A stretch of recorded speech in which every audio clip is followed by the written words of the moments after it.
There's the batting lineup for Zimbabwe today. As mentioned already, 4 changes for the Zimbabwe team after that stunning loss against Singapore on Sunday, which has really caught the imagination around the cricket world. Massive achievement, of course. First time they've ever beaten a full member at outdoor level. Has been done at indoor level, which I'm sure we'll chat about later. But at the moment, Zimbabwe in a little bit of early trouble here. Sushambari at the other end, club end.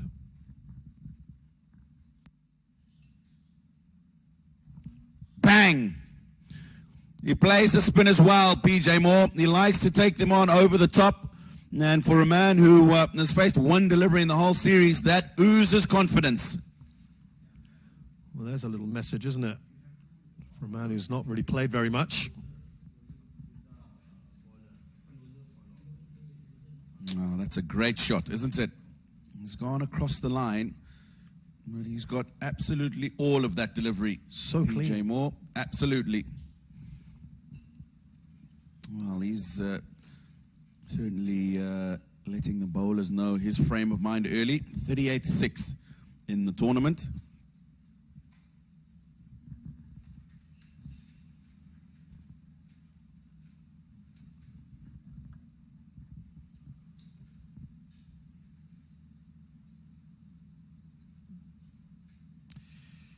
You covered the first game as well, didn't you, Tino, between Zimbabwe and Nepal? And I think you were a little concerned with the way that Nepal approached that game.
Down the ground this time for 1.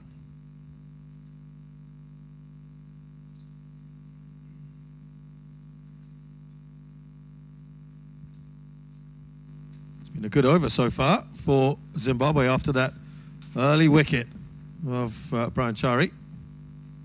Nice little comeback here in the second over. Just a single then to end the over. A good one for Zimbabwe. 15 from it. 16 for 1.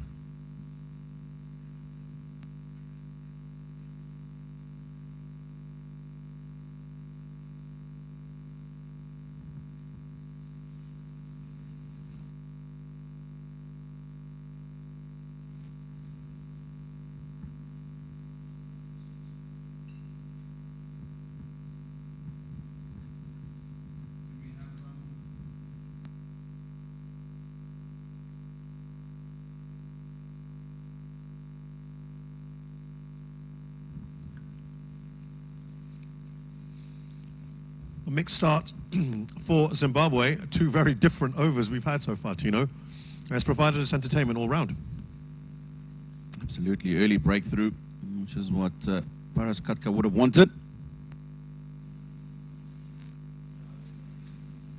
But a really good innings. Sorry, really good over. Second one for Zimbabwe. 15 runs from it. And it's going to be Karen Casey. Flick down the leg side. That's unfortunate for the keeper. Awkward bounce just in front of him. Leg by signaled. You a little bit surprised they've already made that change, that bowling change? I wouldn't say surprised. I think Paras Katka wanted an early wicket. He got that from Sandeep Lamichhane. I think he's also just seen PJ Moore getting after the spinners, striking the ball well. Haven't seen much turn from Lamichhane like we did early when he bowled in the last game. So he's probably thought, maybe let me just try and pull back the reins, hold him back for later on in the innings. Maybe he might take him to the end where the second over was bowled. Chakova comes out. He means business. Probably seeing what his partner's doing at the other end. Doesn't get anything for it.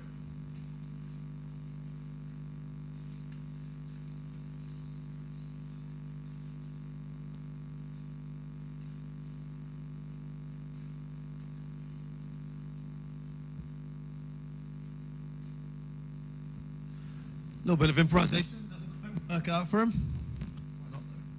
Looks like KC Curran picked that up because he's just rolled the fingers over that slower ball. And that's probably what got the ball to just bounce over the stumps. Had it been the regular delivery, possibly wouldn't have bounced so high and gone over that leg stump. Played the shot a couple of times the other night, Regis Chakava. And when he gets it right, gets value for his shots. It's been a couple of balls down leg side already. It's painful, isn't it, for any pace bowler out there when you can see 5 wides. First time this series, Zimbabwe are batting first. And so, what are they aiming for? Have you talked to the boys over the last few days? How's that mindset? Well, obviously, disappointed bunch after the performance the other evening. If you look at the first game against Nepal as well, it took a massive partnership at the end between Burl and Mtumbami to get them across the line. So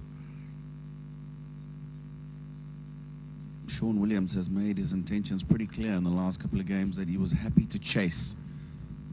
He wanted to bowl first in both of those first 2 encounters for Zimbabwe. They'll be looking to get a big score on the board. They would have seen the other night when Nepal chased 150 in just 16 overs against Singapore. Paras Katka, that wonderful 106 in just 52 balls. And they would have seen how they were going the other night until they threw it away. So they know they'll need a very decent total on the board. 181 the other night, but that was only in 18 overs, not in 20. So I'm pretty sure they've said to themselves, listen here guys, batting first, new surface, we need to make sure we can get ourselves 190 plus here. By the way, just getting news that Binod Pandare, the Nepal keeper, has got a slight hamstring strain, so he's not moving particularly well.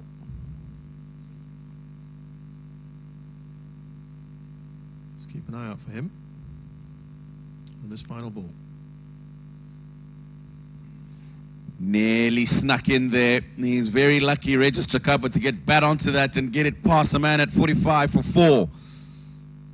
So, ends off well the over. Another good one for Zimbabwe. 3 gone, 29 for 1.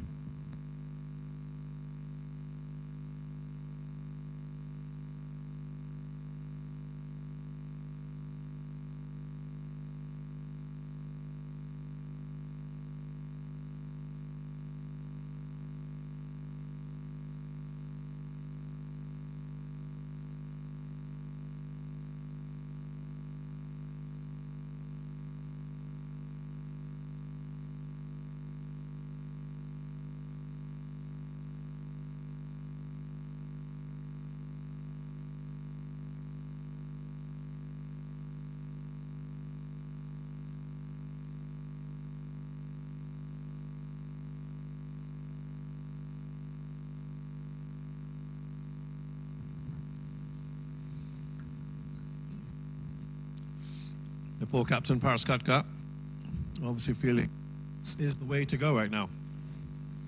No, it wasn't so good in that last over, was it? Yeah, I'm pretty sure Paras Katka has decided to take the spinners off after that devastating second over at PJ Moore. Took to the spinners, 15 off it, after just one run in the first over. Bowled by Sandeep Lamichhane. Sompal coming up now.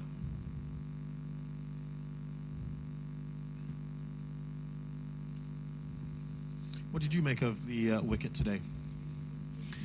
It definitely looks a lot drier than what we've had in the first game between these two teams. That's because obviously we've had 3 games in a row, and that was on the pitch next to that, number 2. This is number 1. And it just looks like a batting surface. Again, no grass.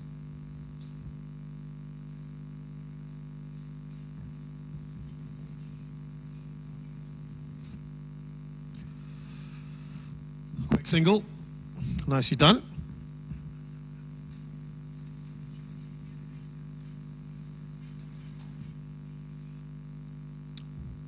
Yeah, Tino got a chance to go look at the pitch beforehand, like he always does before every match. Does a little inspection for us. Yeah, very similar to what we had the other day. Those cracks show you just how dry the surface is and no grass. And it just looks to me like we're not going to get too much turn from this either. Looks a real good batting surface. But we know that teams like to bat second here and chase, like what's happened in the last couple of games. An appeal in that last delivery, not given.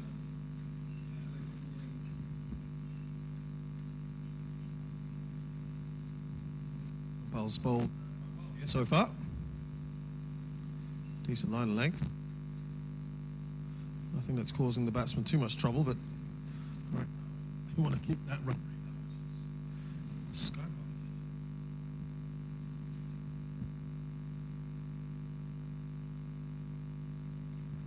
It's gone for the big swipe, and he pays the price there.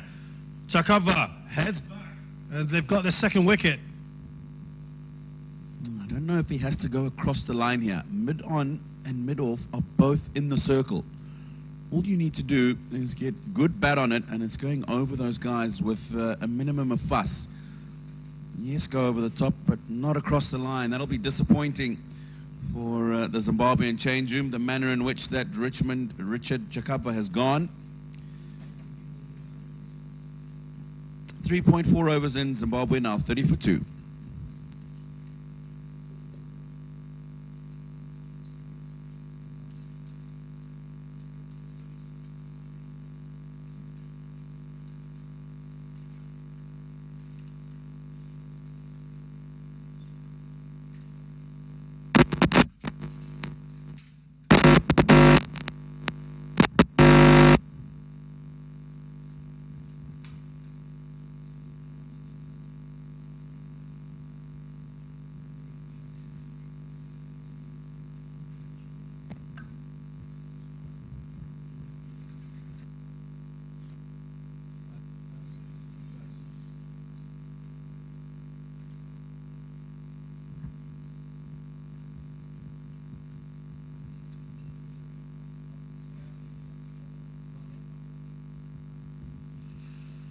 Zimbabwe captain Shawn Williams is in.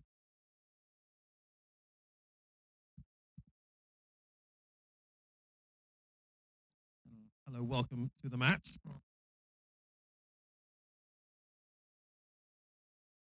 Of that last dismissal. Off the line from Takava.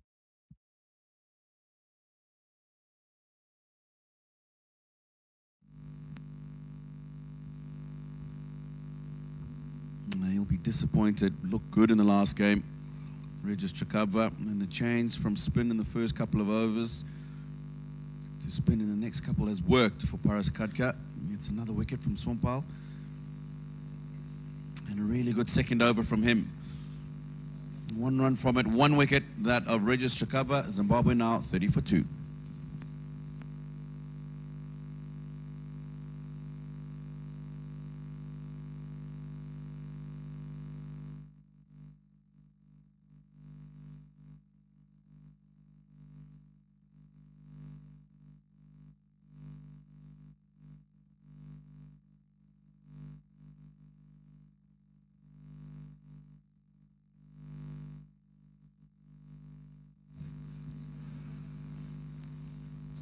been a mixed bag here at the Singapore Indian Association in these first 4 overs. A couple of 2 very good overs for each side. 30 for 2 we are. Here's Lamichhane. Oh, he's made that appeal. It's a pretty strong one. Did that seem like a stronger appeal than the previous one?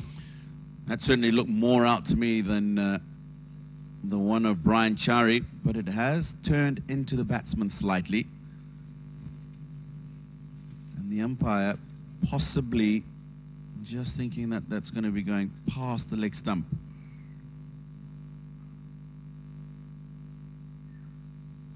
Big appeal.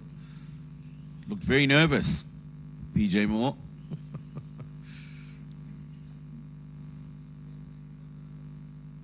Well, that's how he's been dealing with the spinners today. That makes it all the way.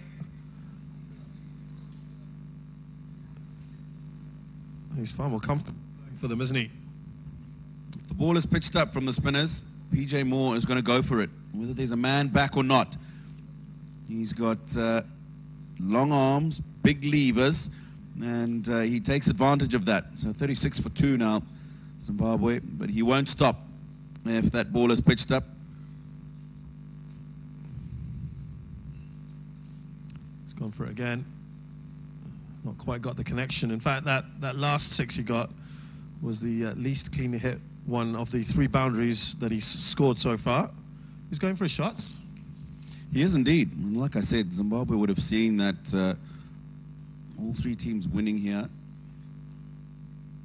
I've seen that in the second part of the game. It's very, very difficult to defend scores here. PJ Moore wasn't in the Zimbabwean side that toured Bangladesh prior to this. You know, he's got a point to prove.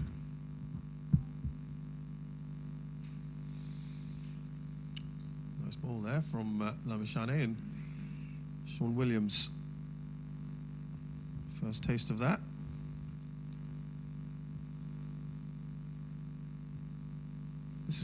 I think this is going to turn into a rather interesting match.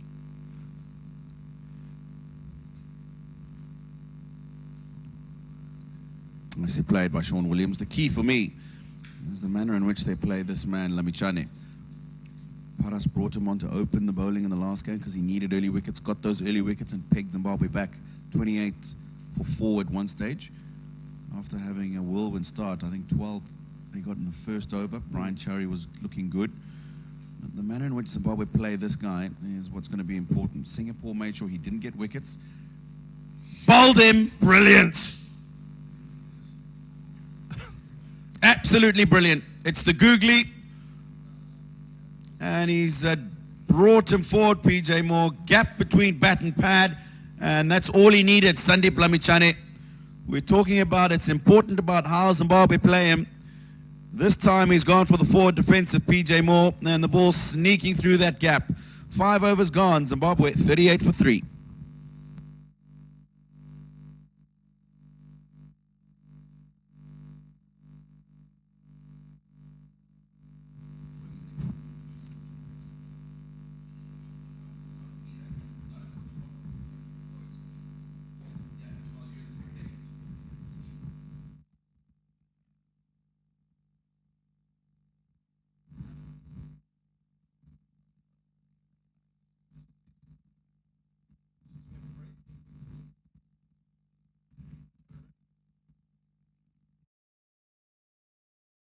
Commentary with Am and Navneet Krishna. Thank you, Shazad. Great delivery from Sandeep Lamichhane to get rid of the dangerous PJ Moore. He's been brilliant tonight. Got the opening wicket. He's come back. Got rid of the danger man. Zimbabwe 38 for 3 after 5. And good to have Nav in the studio as well, joining me. Good evening, Nav. Very good evening, Adrian. You probably have to say that it's Nepal that have drawn first blood here in the first 5 overs, 38 for 3. Fantastic strike there from Shawn Williams, and he's well on his way. A good-looking cover drive, final over before the power play comes to an end, and he's taking full advantage with an offer And he was happy to find the gap on the offside through covers, races away. Has a big job to do tonight, does Shawn Williams. Has to lead from the front. Rebuild. Needs a partnership here, Zimbabwe. It's been a terrific start by Nepal, though. I mean, we saw how good they were with the ball last time these two sides played and how effective Sandeep Lamachane was. And he's proving once more how dangerous he is with the ball.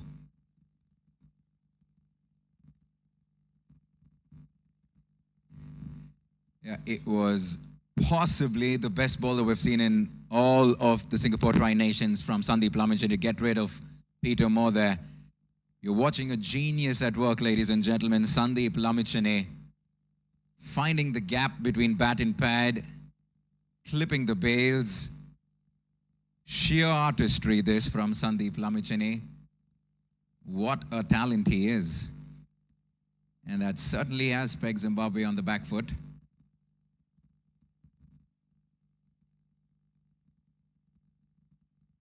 Driven to covers once again, this time finds the fielder. The onus on the captain, Shawn, again, Adrian. Yeah, we see that he has quite the responsibility tonight, as he did the previous night. Needs a partnership here with Mutumbodzi. His captain needs him out there in the middle. Stick around. We've seen some great partnerships in this Tri-Nation series so far, and he needs one here.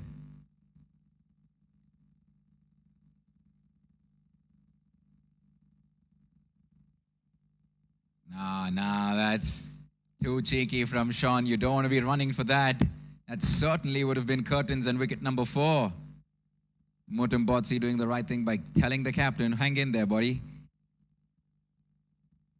Very disciplined effort from Sompal Kami this evening into a second over. He got the wicket of Regis Chakabwa on what was a very unnecessary shot in the context of the situation. And he's kept his line, his length. Worked well for him so far.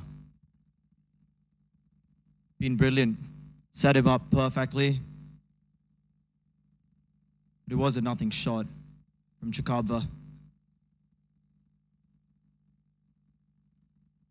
Big appeal. Nothing given. An optimistic appeal, you would probably have to say. That was certainly drifting down the leg side. Take another look at this.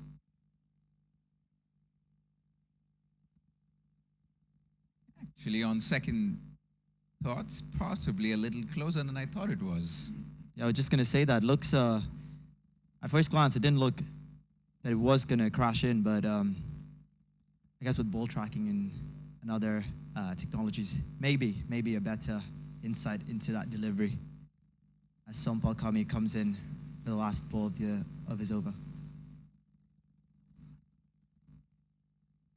Shawn Williams happy to tuck away the last ball of the power play just for a single, and it comes to the end of 6 overs with Zimbabwe 43 for 3.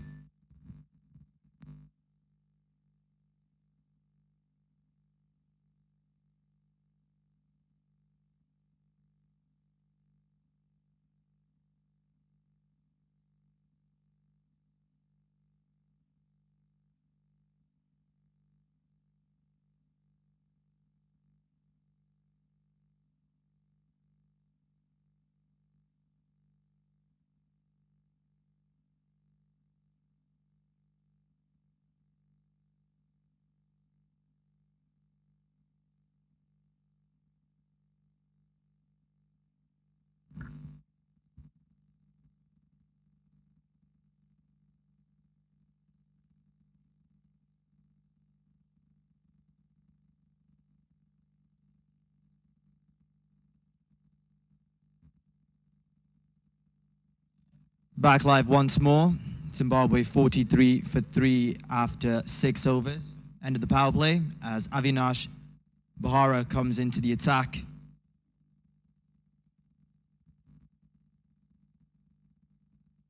You want to be careful when you're playing Avinash Bora. Obviously, slingy action. He's a lot faster than you think he is. Very nippy off the pitch. And watch out for those toe crushers because he loves bowling those Yorkers. There's been some assistance for the pace bowlers tonight. I mean, we haven't seen much of it this series. They're really getting some assistance off the pitch. Not as much as magician Sandeep Lamichhane. It's been the Lamichhane factor once again, Adrian. It was the Lamichhane factor 4 nights ago on opening day here in Singapore, and he was all over the Zimbabweans. And guess what? It looks like it's a repeat in the little that we've seen so far. 2 fantastic wickets. One you'd probably have to say could have gone either way, the first one, but the second one, an absolute peach to get rid of more. What a great story Sandeep Lamichhane is. Plays his cricket all over the world with the Melbourne Stars in Australia, the Delhi Capitals in the IPL. Now he's here representing his country, the Tri-Nations tournament here in Singapore. Yeah. Not to forget the Barbados Tridents very recently in the Caribbean Premier League. Very, very big figure in the Everest Premier League back in Nepal as well. So the man loves his T20 cricket. Plenty of action that we've seen in the little over 6 overs that we've seen today. Plenty of action on Twitter as well. Good to see.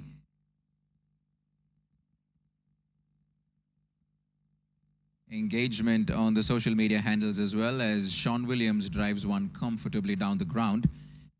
As always, happy to take questions from folks around the world tuning in.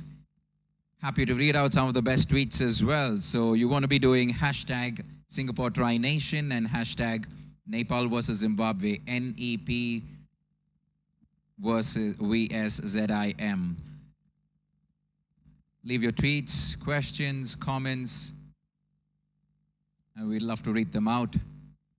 It's been an entertaining evening so far here in Singapore.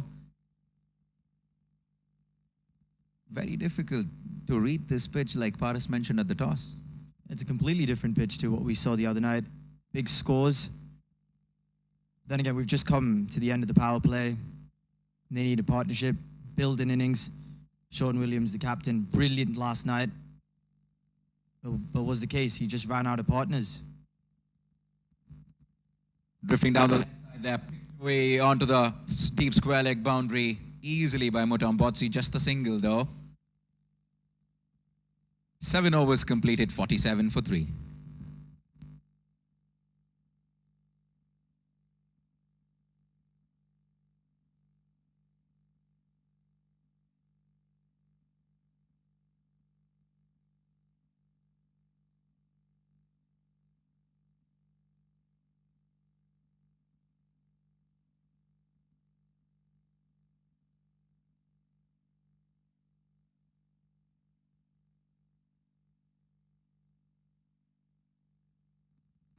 We've already seen a few tweets coming in about Avinash Bora. We know he's a talented bowler. Bikash Thapa says, Avinash has been doing great work at the death. Still feel he's not utilized well enough by the captain. I hope to see him completing his 4 overs. And we're getting a few comments, similar comments from quite a few folks. And probably rightly so, because Avinash has been economical in the little that we've seen so far of him. But he hasn't completed his quota.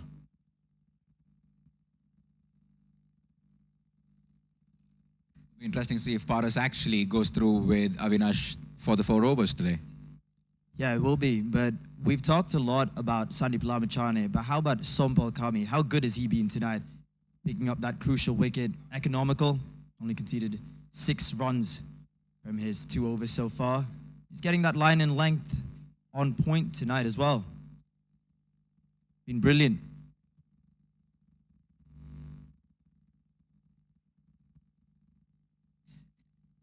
Sompal Kami has got to do that all over again. It is a little bit humid, certainly is a little humid today, but good conditions for a game of cricket. Yeah, I was just outside a little while earlier. Quite pleasant. Too high. Ambitious appeal by Sompal Kami. It almost felt like that was the action replay of the Regis Chakabwa delivery. You don't want to be playing across the line. Sompal Kami is quite nippy off the pitch, so it comes in a lot faster. The batsman beaten for pace. They're playing down the wrong line as well. I think Mutimbodzi just getting a bit frustrated with himself, not able to get to the other end and give his captain strike. But you're right, we don't want to see a repeat of what happened to Chikava. Zimbabwe are in trouble, and they don't want to make things worse.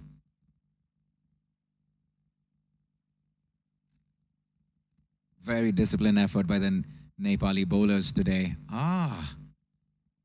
Shawn for a second probably thought that was rolling onto his stumps. But you're coming back to the Nepali bowlers. Sompal Kami, Sandeep Lamichhane, Avinash Bora. They've all been very disciplined, not giving too many extras away. The fielding's been on par as well. All in all, a very good team effort by the Nepali players today. And the captain hasn't brought himself on to bowl either, so we still have to wait for that. We've seen what he can do with the bat the other night. Explosive innings. We haven't seen Karan Casey as well. We haven't seen Karan Casey as well, but they just have so many options.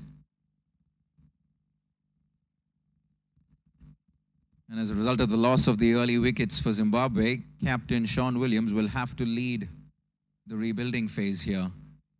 And it hasn't been easy. Runs have been hard to come by. We're into the 8th over. A touch under 50 the score at the moment, 49 for 3. So obviously a little from how the other games have gone about. We've been seeing runs. In fact, the last game we saw over 10 runs being scored for 36 overs. Also the first time Zimbabwe are batting first in this tournament.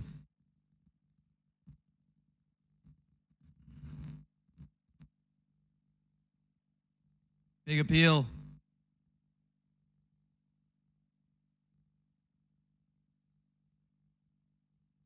As we take another look at this delivery by Sompal Kami.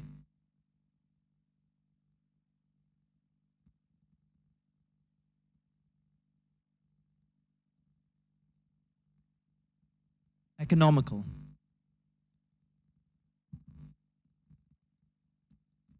Looks like we have some time for some fairly quiet today, unlike 2 nights ago when it was raining sixes and boundaries all along. Very nicely clipped off his patch, just a single though.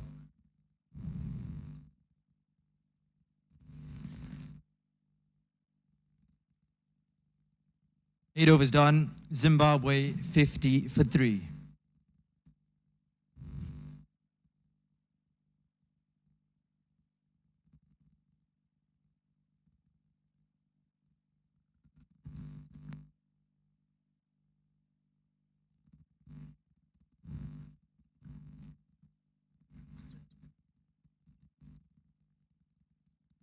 Well, Dipendra Thapa says, recognizing the batting performance of Nepal in the last match, especially from Captain Paras, Nepal needs a round of about 180 for a competitive match today. I'm not too sure what he means by that. Is he trying to say that Zimbabwe will have to score that much?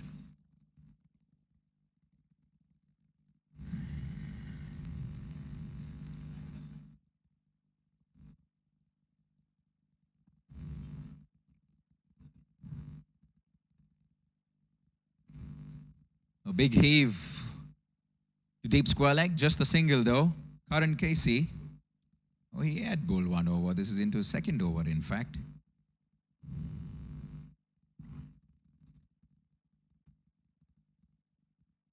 Things have just slowed down quite a bit since that wicket of PJ Moore.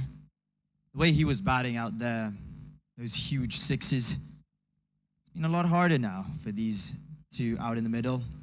Rather cautious approach. The Nepalese bowlers finding their lines. Good looking cover drive that from the captain. Shawn Williams, aesthetically very pleasing to the eye. There's always something about left-handed batsmen, Adrian. We all know that. And Shawn is one of that, one on that list, right? Yes, he's a great batsman to watch. I mean, some of the ones that come straight into mind from watching loads of cricket. Shikhar Dhawan, brilliant, explosive batsman.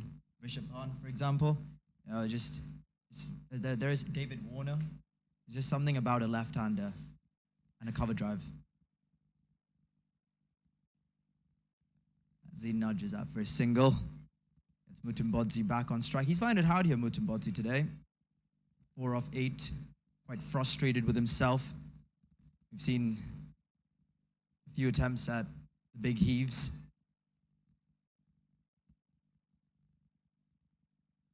He's got nothing to show for it so far.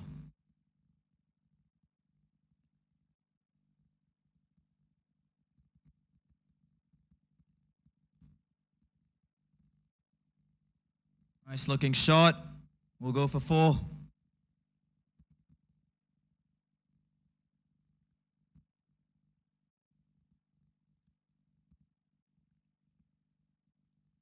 Mutambodzi here. Just a flick. 4 more to the total. Keeps the scoreboard ticking. Zimbabwe needed that. Singles just weren't cutting it for them. Nepal have been economical. But this might just be the opening. Shot and pulls it away. Much needed boundary for Zimbabwe. Fantastic pull shot from Tino Mutambodzi. It was short, it was quick, and Mutambodzi was up to the mark. Good looking pull shot, 1 bounce to the right of the deep square leg fielder, and he gets himself 4 runs. Back-to-back boundaries from Mutambodzi. I'd say this could be their opening. I mean, just runs are coming along quite nicely here. The right-hander wants to finish well here.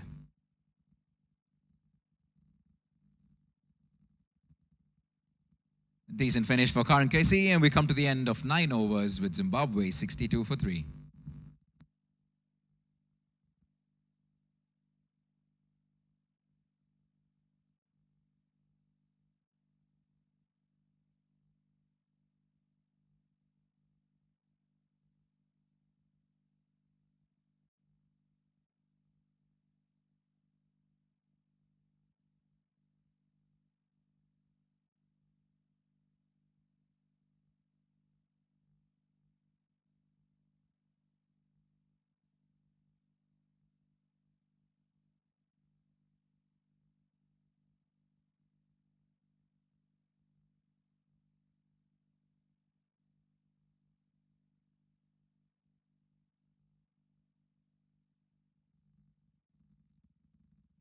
Back live now, as we see another bowling change. Pawan Saraf coming to bowl a little bit of spin. His first game in the Singapore Tri-Nations T20I is playing in place of Ishan Pandey, the left-handed opening batsman. It's going to be interesting to see how he goes about his business, Pawan Saraf.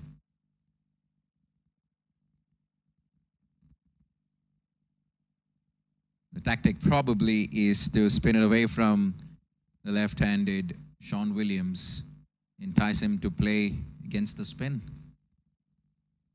Brilliant cover drive there by Shawn Williams. That's what we're talking. There is something about a left-hander and a cover drive. It's just never gets old. So aesthetically pleasing to watch Shawn bat. He can do what he did the other night, just stick around for a bit longer. Never know. Singapore could end up with a big total tonight. I mean, Zimbabwe. Down the track comes Shawn Williams. And he's happy with that one. Is that the first 6? Yes, the first 6 for Shawn Williams. We saw a couple of mighty ones from Peter Moore earlier on. Dancing down the track. And a nice little heave over long on. 6 handsome runs. Great strike from the captain. He's starting to get a move along here is Shawn Williams. Goes to 20 off 19. Well supported by Mutambodzi at the other end. Tino was mentioning this in the previous game. You don't often see Shawn stay out of form for a long time. He didn't have the best outing in Bangladesh. He missed out on his first opportunity here in Singapore as well. And he came back in typical Shawn Williams fashion in the last game. And it was that man again, Sandeep Lamachane, who got him in that first game for a duck. So nothing shot really by the captain, but, you know, He's taken a lot more responsibility now, building an innings, trying to be more cautious. Goes again. Just the single though on this occasion. Didn't quite make the contact that he did on that occasion when he hit that six. Just the single. Glad that it didn't go down the throat of long on. Looked like it was going straight down the ground for another six, just for a moment. It's good to see conditions being rather nice and pleasant today, unlike the other day when we had to wait a little bit. But great conditions for cricket once again on a Tuesday evening here in Singapore at the Indian Association ground. Fans have turned out.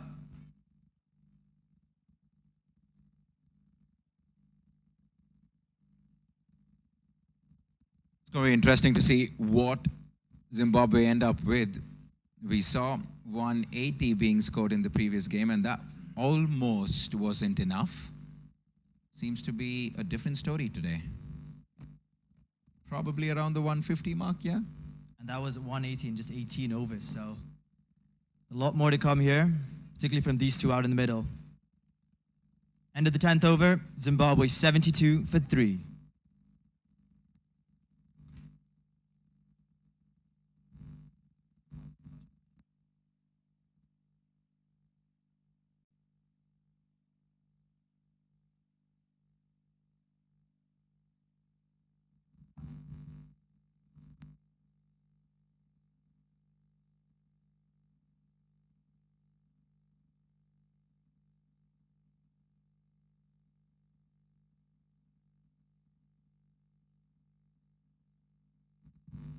Right, back live with live pictures. You're watching game number 4 of the Singapore Tri-Nations T20I, brought to you by Instarem. You can catch live action on multiple platforms, vcsports.com. You also have the option of Willow HD TV, the Singapore Cricket Association handle on Facebook, and the fan code app as well by Dream11. For the very first time, a change in the commentary box. I'm going to have Chamal De Silva from Sri Lanka. Pleasure having you here, Chamal. Thank you, Navneet. It's turning out to be a very good game. That man, Sandeep Lamshane, back into the attack.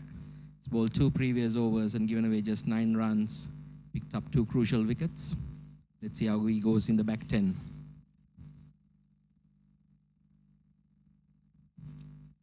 Flicked away back with a square, just for a single. It's the Sandeep Lamshane factor every single time, and I was mentioning this to Adrian a while back. He played a crucial role in that first game in helping Nepal restrict Zimbabwe.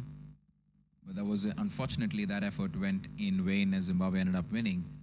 And you saw some ordinary shots being played against him today as well. But that one against Peter Moore was one pitch of a delivery. Yes, he really set up PJ Moore there. His bowling, I feel, at the correct trajectory and correct pace, maybe in the mid-90s. And we're using the Kookaburra regulation here. That's going to give a bit of purchase. Magnificent shot. Reverse swept it. Shawn Williams has come out and he's showing that mindset and attitude. He's batting with a man like who looks like he's got a point to prove. Well, fantastic. That you obviously, you don't want to be too adventurous against Sandeep Lamshane, but Shawn Williams' belief and confidence that he has in his own skill, he's happy playing the reverse sweep to someone like a Lamshane. And this time, just tucks it away on the leg side to mid-wicket for a single though. This is a good solid innings by Shawn Williams. They needed that in the context of the situation. Very, very important 26 this from the captain. Shawn Williams is a class player, very experienced cricketer. And he's playing this game wonderfully. He's assessing the situation and he knows the importance of retaining his wicket. At the same time, the scoreboard needs to tick along. So he's playing the conditions beautifully here.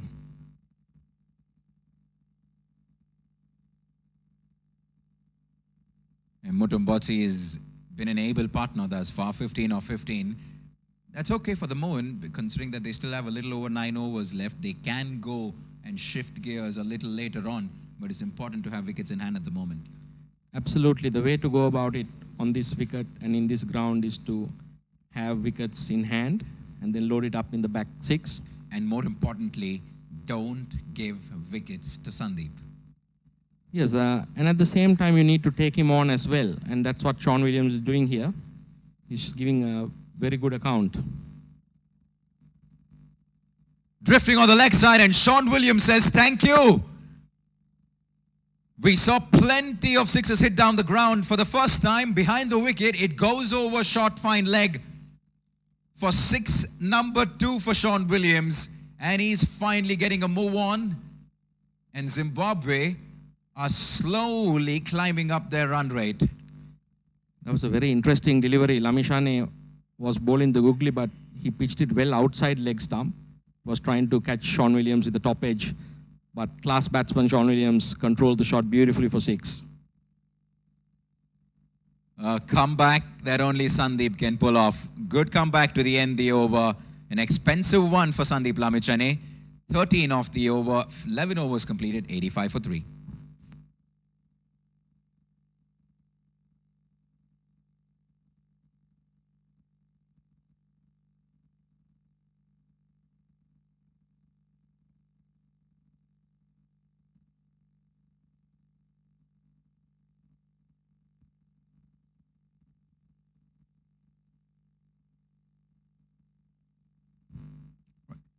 Right back for the 12th over here, 85 for 3. And Chamal, you've obviously been spending a lot of time with the Singapore team, very closely associated to the association here. Talk to us a little bit about this tournament and what it means to Singapore cricket in itself. I think, first of all, it's been a wonderful opportunity for our cricketers to step up and play to heavyweights, test playing nation, Zimbabwe. It was an honor to take the park with them. And defeating them was an even bigger achievement. Karan Casey here, continuing proceedings from the Balestier Road end. It's a good delivery. Yes, look, the results take care of themselves. We are very happy with the processors. Singapore Cricket Association, President Mahmood Ghaznavi and his ex-co, our Director of Coaching, Saad Khan Janjua, who's also our CEO, to organize such a tournament, to bring these teams down, and that gives us the opportunity to win matches. And that was one of the objectives of having this tournament, is also because Singapore are very soon going to be taking the flight for the T20 qualifiers, and this is the perfect opportunity to try out all the combinations with the ball, with the bat. Spot on enough. I think the whole idea, we are very clear what we want to extract out of this experience. The results, whether we win, lose, we don't get too excited about it, but we are in preparation mode for the global qualifiers. And if you want to perform like Lions, you have to train against Lions. So Zimbabwe are a world-class side, so is Nepal. It's always an honor to play with them. Very disciplined effort from Karan Casey thus far in this over. Good line, good length. And coming back to what you were saying, Chamal, the other good thing about this tournament is it's a contest between 3 very evenly balanced squads. Difficult to pick a winner. And we saw that in round 1. 3 matches, all 3 teams ending up with 1 win each. Absolutely, and the contest is very evenly fought. Everybody is in there, they're backing themselves. And I'm very proud of the way the Singapore unit has come out and fought. And I think Singapore cricket's on its way up. A cover drive on the up there from Mutumbotsi. Didn't get enough on it to go past the boundary line. The fielder does well at long off to cut it off in 2 runs to Mutumbotsi. He continues to strike at run a ball. And the Shawn Williams, captain, is slowly motoring along. Yes, if these 2 manage to stay somewhere till the 17th, 18th over, Zimbabwe will put on nearly 190 runs. 2 quality players. 190, Chamal. That's 100 runs in the next 8 overs. Yes, it's very You possible. think it's possible, yeah? Short, straight boundaries, 2 quality players, and a belt of a track.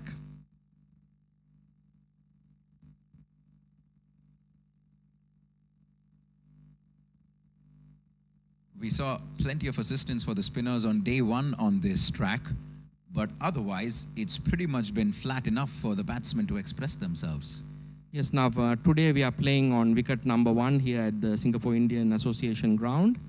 The first 2 games were played on the center wicket or wicket number 2. Surprisingly, wicket number 1 usually gives a bit more assistance to spinners, but today's track, as you can see, it's a belt of a batting pitch, and it's excellent for T20 cricket. RNKC continues. He's so happy driving through the line there, Shawn Williams. And that's only because he's looking in good touch, looking confident amongst the runs, especially after that innings in the previous game. 12 overs completed, 91 for 3.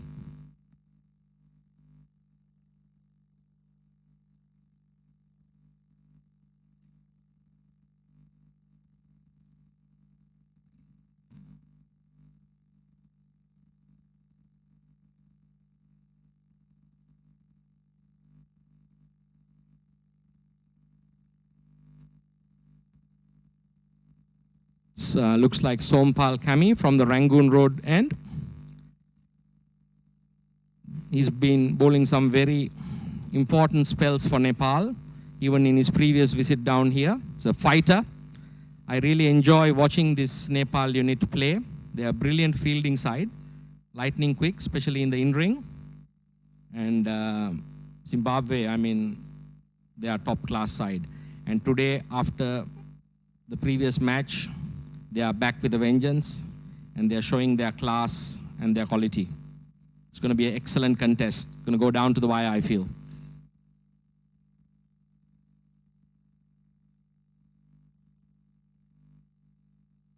Down the leg side, no, you don't want to be doing that to Shawn Williams, and the form that he's in, he's going to clip you away for 4.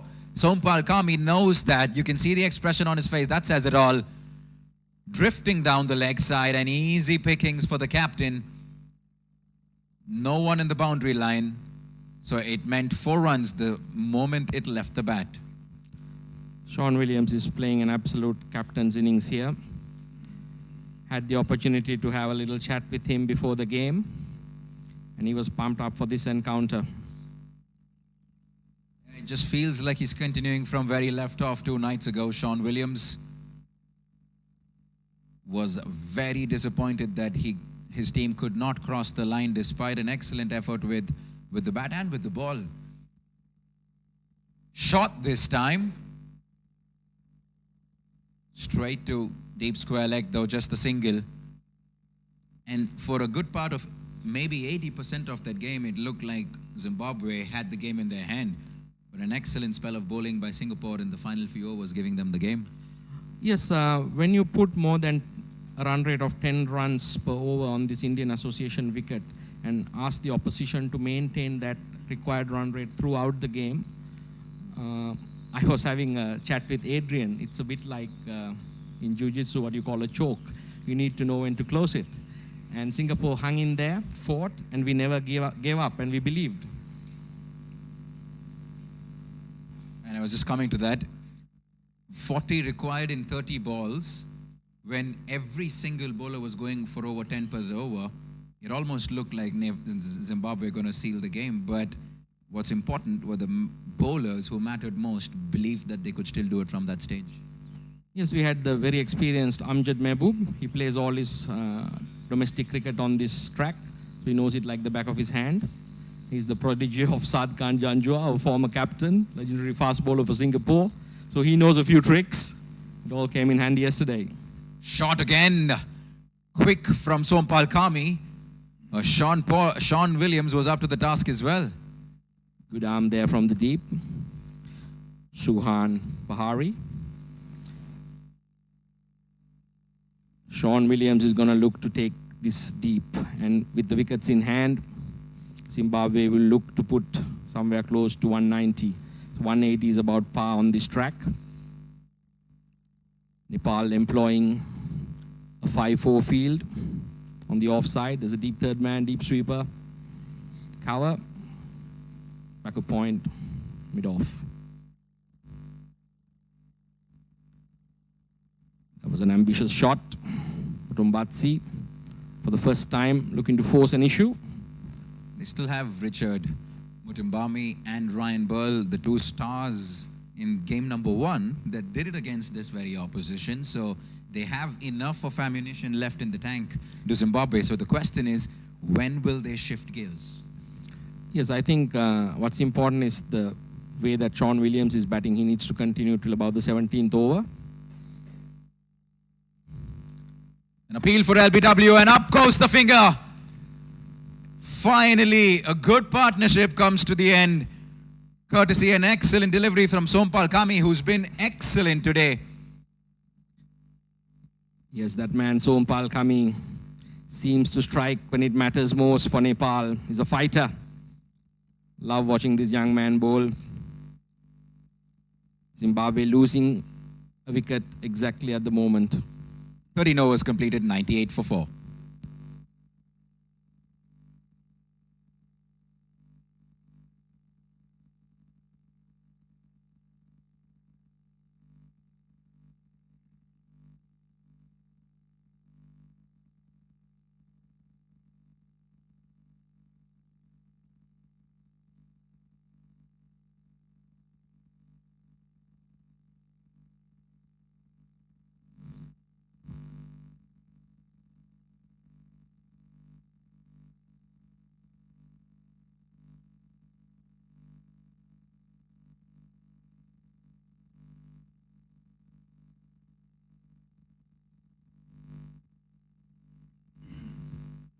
Right, back live here for over number 14, and a familiar face on your screen. Nepal's superstar, Captain Paras Katka, this time with the ball in his hand. We saw what he did with the bat the last time he held it. He took the cricketing world by storm, a remarkable T20 century. 106 not out in just 52 deliveries, striking at well over 200, 9 sixes, and he absolutely tore the Singapore bowlers all across the Indian Association here. Yes, I think on that day, even if Singapore had scored 200, it would not have been enough. The way Paras batted, he batted brilliantly. And there's a change in the batting as well. Ryan Burl, the new batsman, confident looking start, so it's now 2 left-handers, similar stance almost, you can say, the captain and Ryan Burl. It almost took me a second to wonder who was on strike. Ryan Burl is the burlier of the two. Paras Katka, very smart, canny cricketer. Immediately realizing it's 2 left-handers on strike, bringing his wily off-spin into play. The Nepal boys were practicing here last evening. Looked in good spirits. I was just going to say that he's probably bowling, like you mentioned, with 2 left-handers, so spinning away from the left-handers and enticing the edge outside off. But other than Sandeep Laminchane, I haven't necessarily seen too many spinners extract spin on this wicket. Yes, Laminchane is a wrist spinner, and he bowls and puts a lot of revs on the ball. And if you see today, he wasn't looking to turn it big, but he was looking to bowl at a trajectory and speed that was much conducive for this track, which is his experience and class showing. Absolutely. Out comes the reverse hit once again. And guess what? Successful this time as well. Full toss from Paras Katka. Shawn Williams says thank you. Class shot. It's not easy to hit those full tosses, especially when you're reverse sweeping. I can't manage it with a normal strike. Mind you, Shawn Williams scored 66 2 nights ago, and he's well on course in hitting another half century. This is just tremendous batsmanship here. Pure skill from Shawn Williams. Reverse sweep once again. And if you noticed, Paras, being the wily customer he is, he started his run-up well before Shawn Williams had his head up. Not giving any time, to the batsman. Captain versus captain. Quite a contest on our hands here.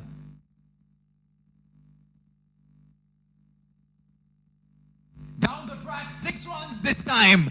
No messing around from Shawn Williams. And he probably is telling himself, this is the over. And guess what? It's half century number 2 in as many games for the captain of Zimbabwe. Right in the slot, and Shawn Williams made no mistake. Shawn Williams absolutely smoked that. He's bowled him. Paras Katka has done it for his team. Removes the dangerous Shawn Williams. And I can tell you once again, Paras showing his experience. Before the batsman was settled, he stuck that one in. Shawn Williams will be disappointed. Well, Shawn will absolutely be gutted because he was seeing this ball as big as a football and he was striking it well. And he will unfortunately have to make the long walk back to the pavilion end. 14 overs completed, 112 for 5.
Well, there's always something when Paras Katka has the bat or ball in hand, isn't it?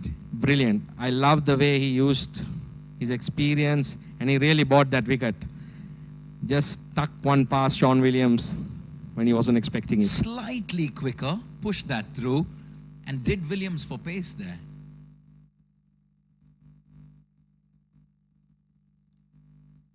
Richmond Mutumbami walks out. It was exactly this partnership, Chamal, on match number 1. I think they put on 70 or 80, if I'm not wrong, match-winning partnership that took them past the line. Once again punched to sweep a cover for a single. It's interesting to see Abhinash Bohara bowling cutters.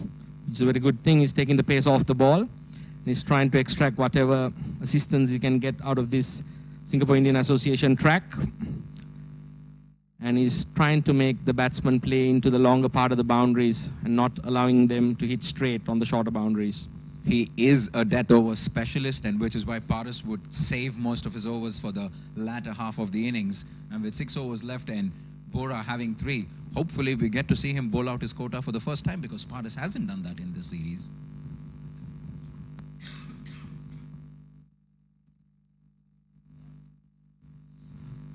No, it was a top-class knock by Shawn Williams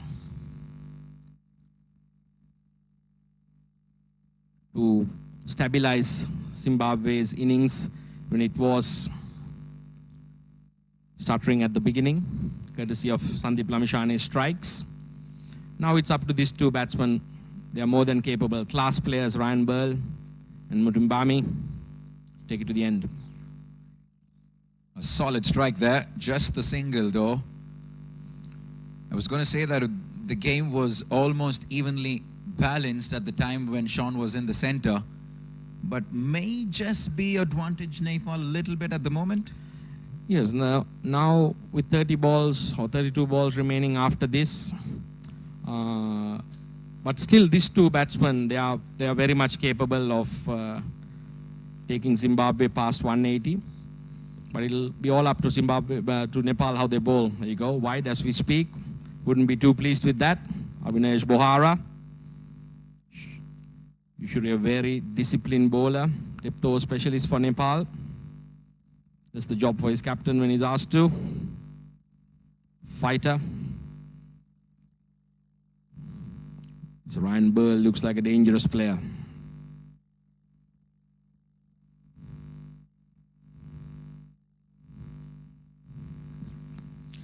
I like the way the Zimbabwe players are batting at the moment. Even though they have lost 5 wickets, they don't seem too flustered. They have been in this situation many a times. And that experience is really showing. They look calm. The wicket's not doing anything crazy, so they would back themselves still. And then they are class outfit. And Nepal should not let their guard down.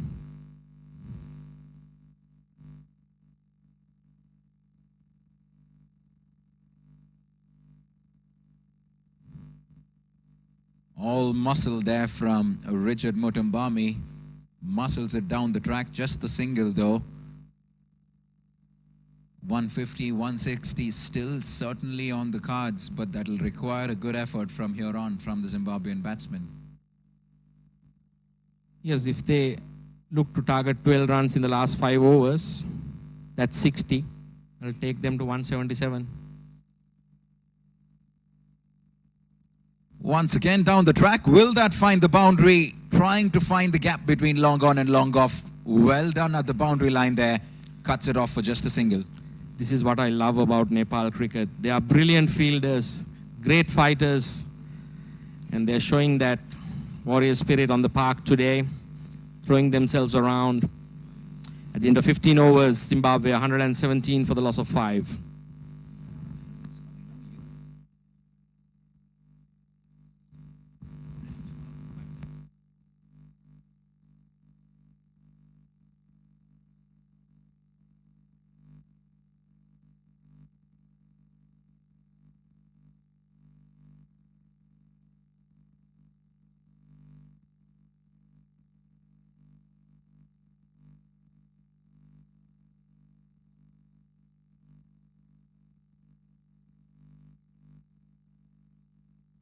Well, we're back live with just the final 5 overs to go in the first innings. A change in the commentary box. It's going to be Timo Mavoyo, joined by Adrian Abraham.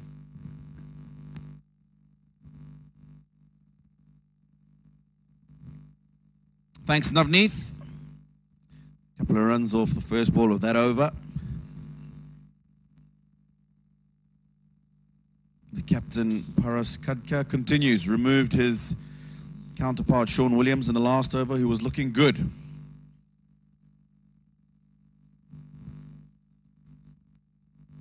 $118 for 5.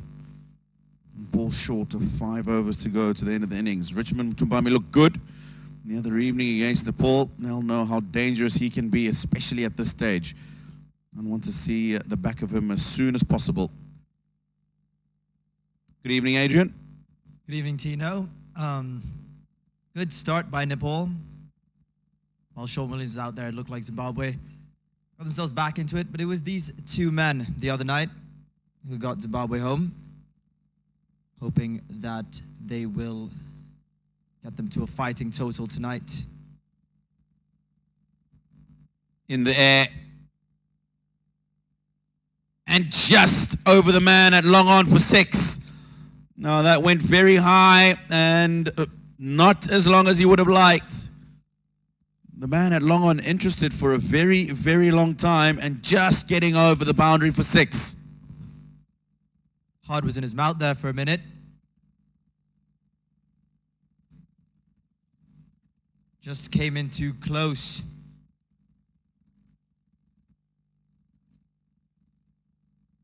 Down the leg side. We've seen how destructive he can be with the bat. Ryan Burl, effective with the ball as well. It's all about this partnership tonight, isn't it?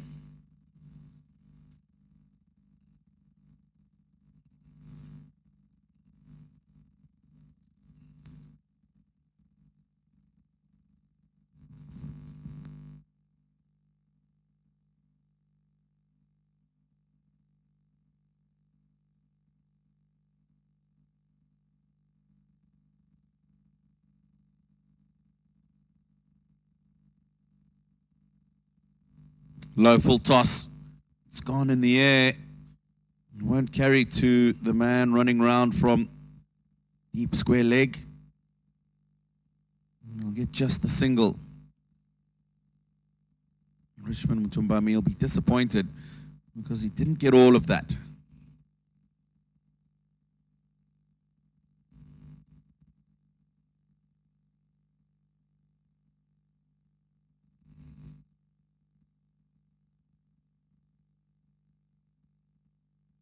Nicely done by Ryan Burl.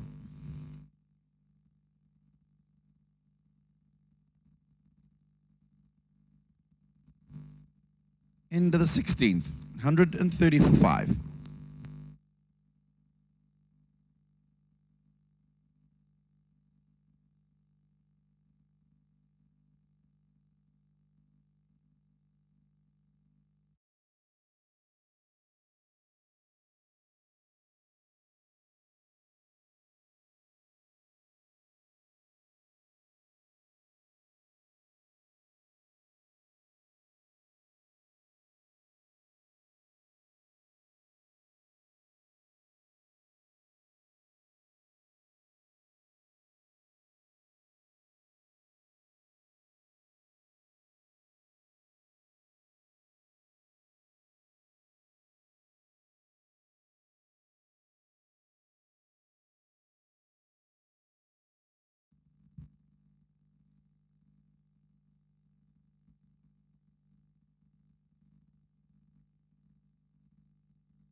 We look at the scorecard here.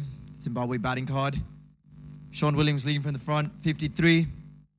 No one else there supporting him.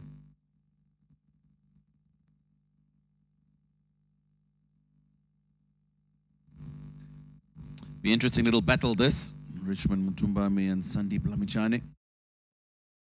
Likes to take the spinners on towards the end of the innings. Plays the slog sweep well down the ground. We saw that the other evening. This time, looking to play the reverse sweep. Not a shot I've seen him play a lot of. Happier seeing him go straighter. Almost took his head off there with that throw. Had to duck for cover. How good has Sandeep Lamichhane been tonight, though? Just as he was in the first game, picking up crucial wickets. But Mutumbami has a job tonight to do. There's that slog sweep. It's a thicker part of the bottom edge. Just the one. 132 for 5. Zimbabwe halfway through the 17th over. They'll really want to make sure they get past the 160 mark, get closer to 170 if they can. They're going to have to bat extremely well from here.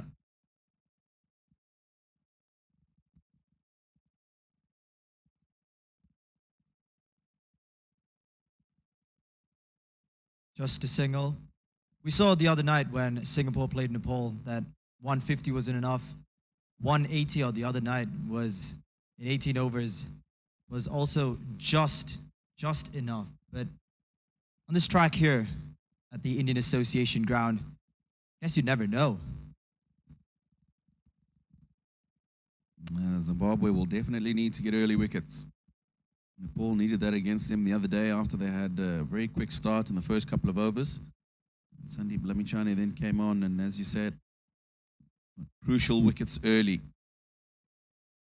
Opens the face and just runs that down to third man. Despite the kick off the big boot, I'll just get one.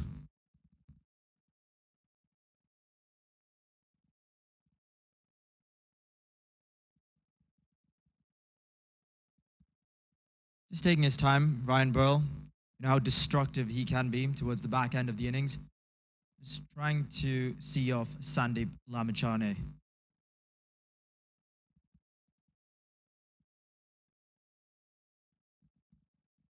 Good cricket. Very, very good cricket. It's a good over from Sandeep Lamichhane. Just 5 from it. 17 gone. 135 for 5.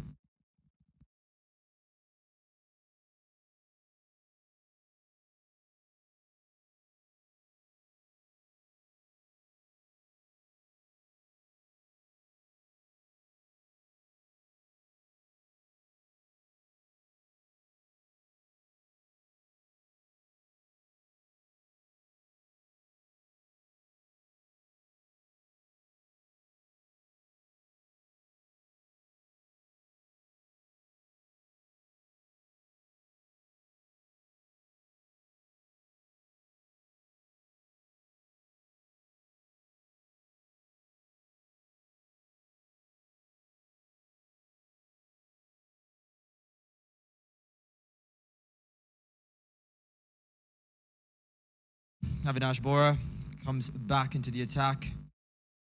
Good so far, economical.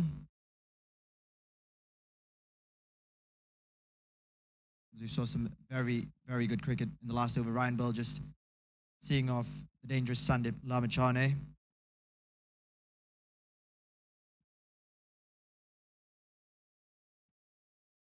Nice to see a good crowd come out here tonight on a Tuesday night at the Indian Association ground.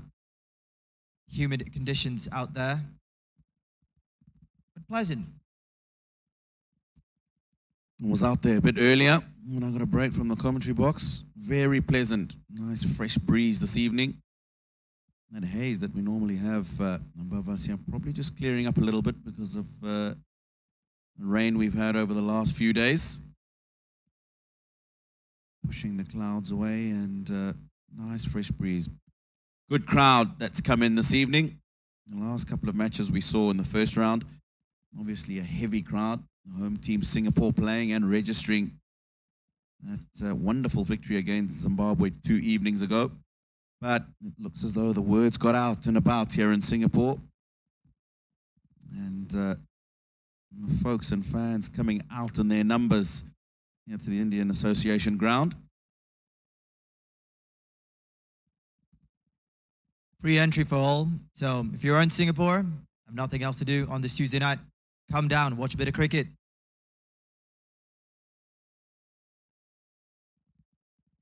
Good Yorker. I'm talking about Zimbabwe wanting to get to that 160 mark, past it if possible. If he continues to bowl like this, Avinash Bora will make it very difficult for Zimbabwe. We saw him earlier on in the tournament and how good he is. Those balls full and straight in the Yorker area. Doesn't miss much.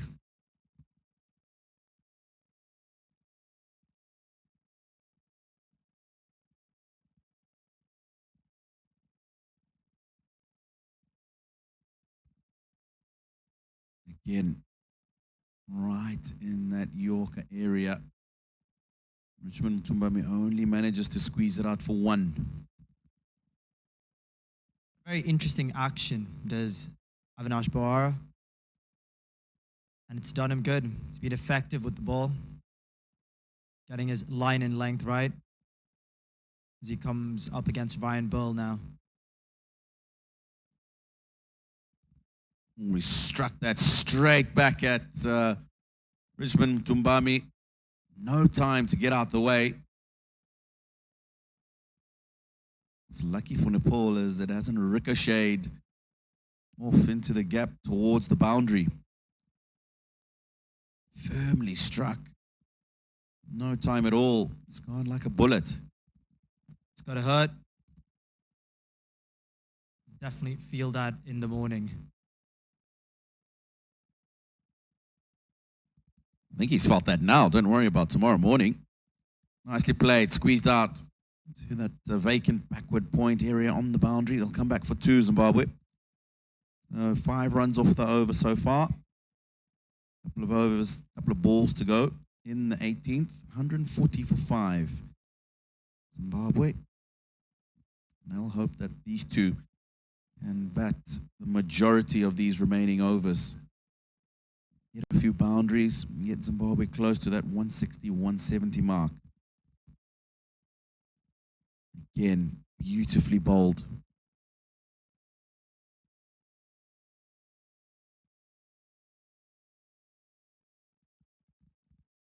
Really those Yorkers is Avinash Bora. You mentioned they will be looking to get as close to the 160, 170 mark. I think 160 is par on this ground tonight. Wanting to get towards as close to 170 as possible. Bit of a fighting total. Again, brilliantly bowled. Excellent stuff from Avinash Bora.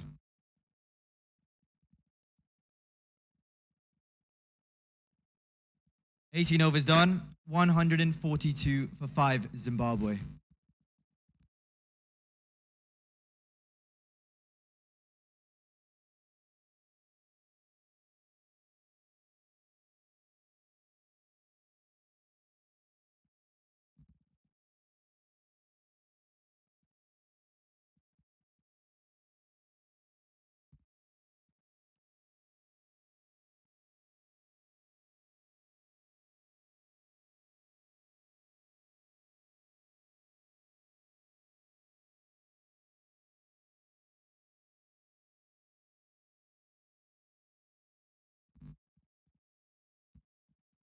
2 overs to go, 142 for 5, Zimbabwe. Captain Shawn Williams with a good hand again, 53. PJ Moore looked destructive. His 21 from 12. Tino Mtombodzi looked good until he was adjudged LBW. Off Sompal Kami for 20. And then Ryan Bull, Richmond Mutumbami. We'll be hoping that they can step up the scoring rate for Zimbabwe.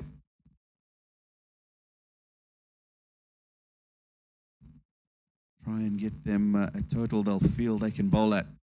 Karan Casey, wonderfully bowled, slow ball bouncer. Ryan Bull threw the shot before the ball was there. Important skills to have these, especially in these last few overs in T20 cricket. Seen how effective they can be, particularly in the shortest format of the game. As you mentioned, slow ball, Yorkers. We saw that in the last over by Avinash Bora. Brilliant, brilliant Yorkers.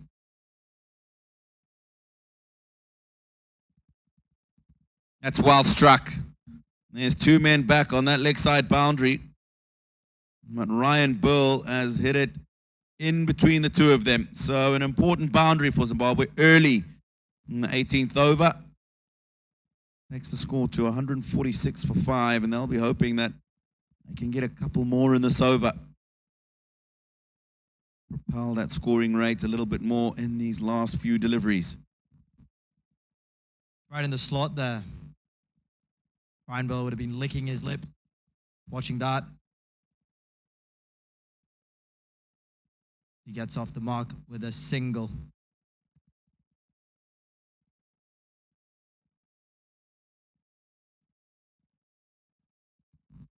Richmond Mtumbami, explosive the other evening against Nepal to close up the innings, win the game for Zimbabwe with a good partnership with Ryan Bull. He got 40 in rapid time. Today hasn't been able to get the ball away quite as easily. Nepal bowlers have bowled good areas to him, set their fields right.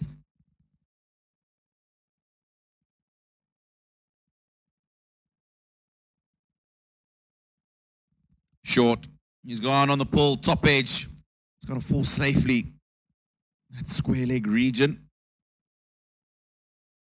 Good pace and bounce from Karan Casey, getting on to Richmond Mutumbami. A lot quicker than he thought. Ryan Bull just going to have a bat change. Possibly just getting out a lighter bat so he can get the bat speed going as they conclude this first innings.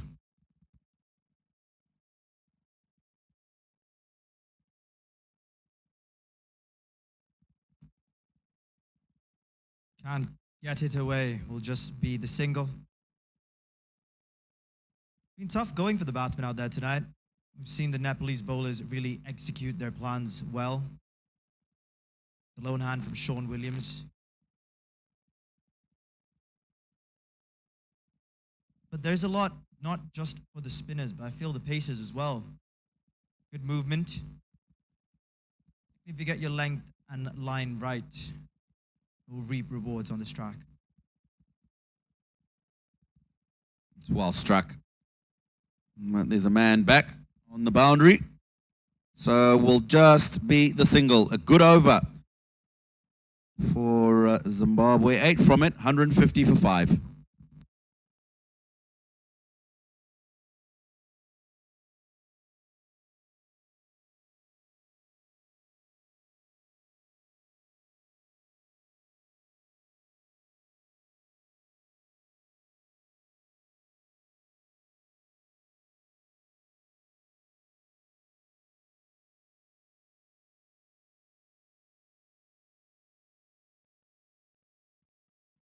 Zimbabwe 150 for 5. 19 overs done. We'll be looking to get a big last over in here.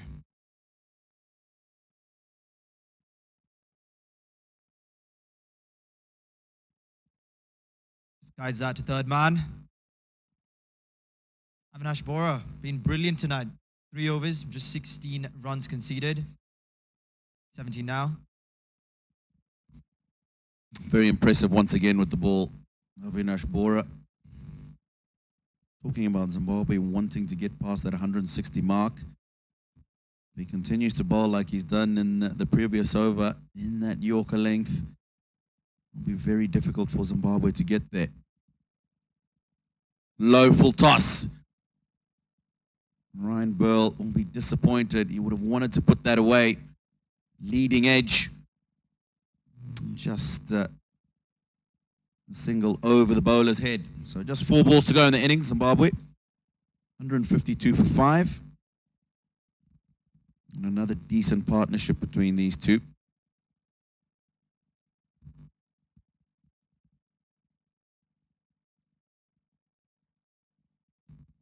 It's well struck. Very well struck. What he's done, Richmond Tumbami, is he's realized that he's bowling those Yorker areas well. He's just come down the wicket a little bit. Made sure he's converted those Yorkers into a low full toss. Good cricket. Nice and aware of what the bowler is trying to do and counteracting that. So an important boundary for Zimbabwe.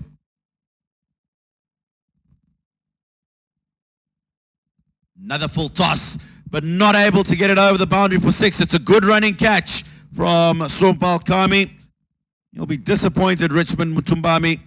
An opportunity to get that up and over the boundary. Just onto him a bit quicker than he thought, but that's a good catch to get rid of Richmond Mutumbami. It was starting to look dangerous. He goes for 17. Zimbabwe now 156 for 6.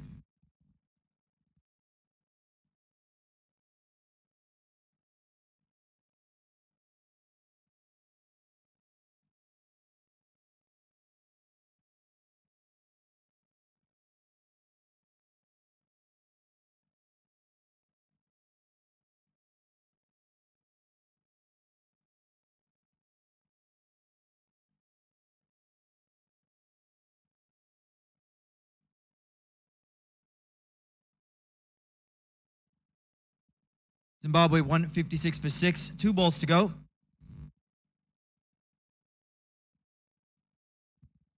You'll look for 2 here, Ryan Burl. He'll get back comfortably. Tony Munyonga, new man at the crease. Just his 4th T20 international match for Zimbabwe.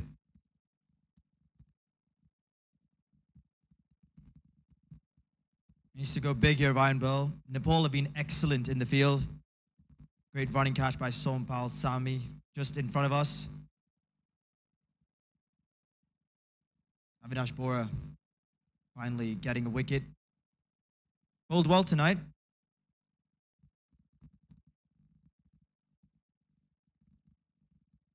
Where does he go here, Ryan Burl?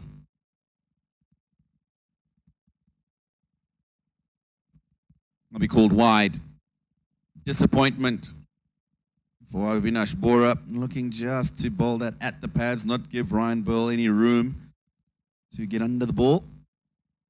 This time just a little bit too straight, so extra ball.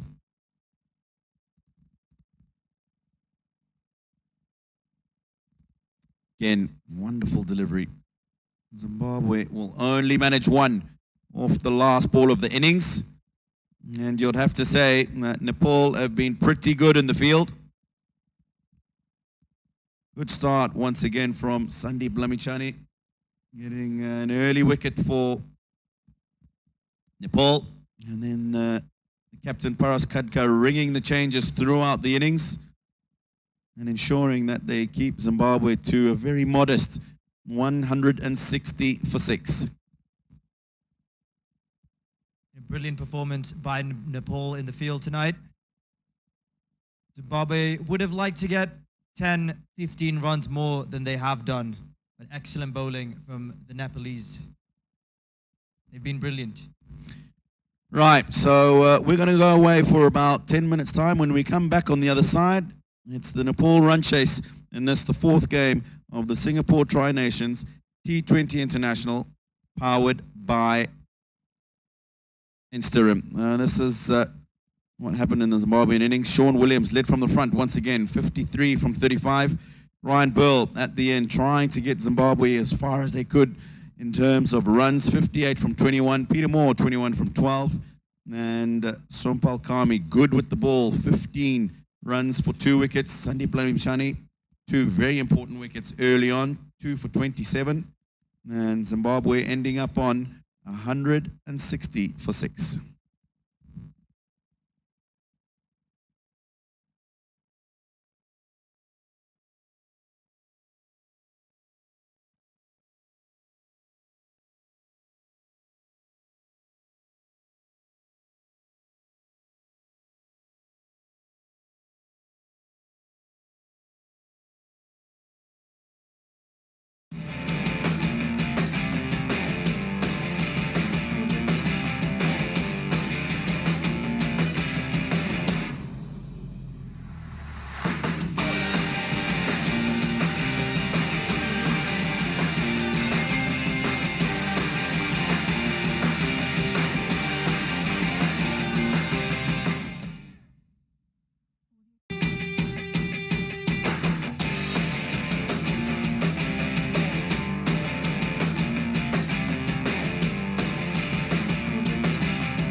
You're watching match number 4 of the Singapore Tri-Nations T20I, brought to you by Instagram. We saw 160 being put by the Zimbabwean batsmen earlier on. They were put into bat by Paras Katka this evening. And at the halfway mark, Paras Katka, the captain of Nepal, will probably take this. A pretty good effort by their bowlers. And they're going to be chasing 8 to the over.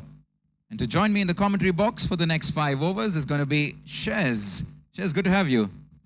Nav, good to be with you and all our viewers around the world. A very warm welcome to this Singapore Tri-Nations T20 International Series 2019, powered by Instagram. And 160 the score set by Zimbabwe. What did you think of that overall? Because I thought Nepal were fantastic in the field. They certainly are a remarkable team when it comes to their fielding. And I just think probably 10 or 20 shot, and that wicket of Shawn Williams happened at exactly the right time for Nepal and exactly the wrong time for Zimbabwe. That's a very good point, because he strangled him in a way, didn't they, after that? And, well, he's taking it upon himself as well, Shawn Williams. The captain has to lead from the front today.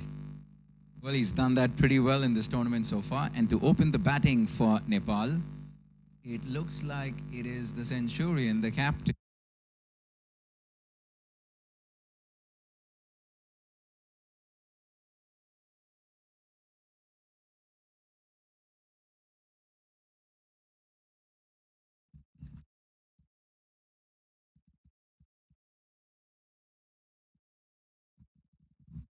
So it is Paras Katka on strike, and it is Pavan Saraf at the non-striker's end, captain to captain.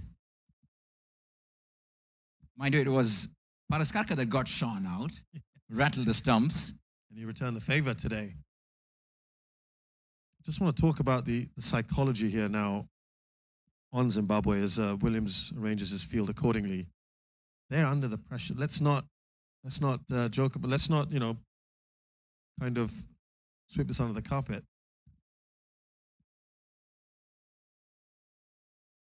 And having lost to Singapore, they've probably scored under par here. Nepal want to avenge last week's loss.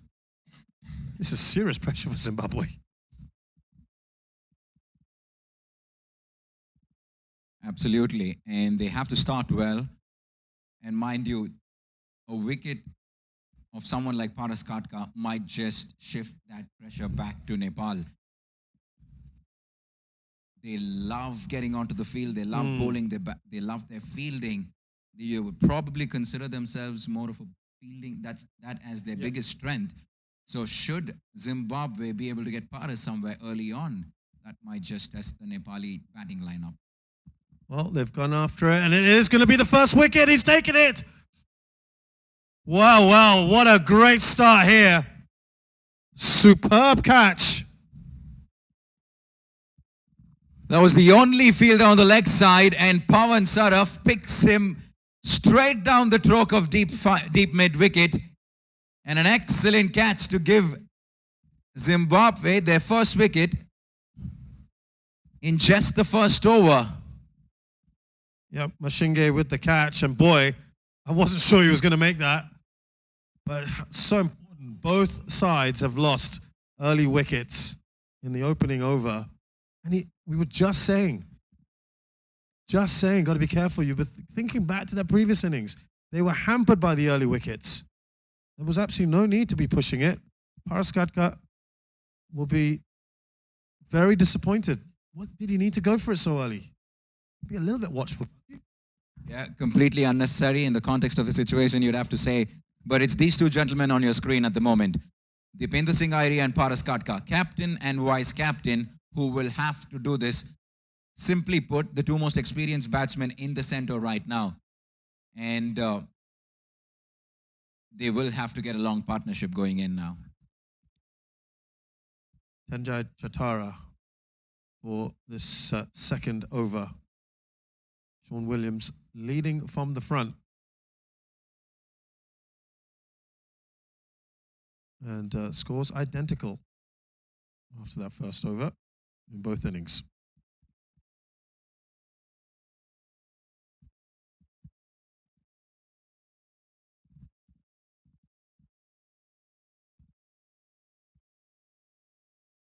Well, the action has obviously been a little more intense today. A good battle between bat and ball. Unlike what we saw 2 nights ago, where it was hammer and tongs for the batsmen, and they had a very good evening, scoring well over 10 to the over for 36 overs. But change of pitch today for the first time, and a much better contest between bat and ball.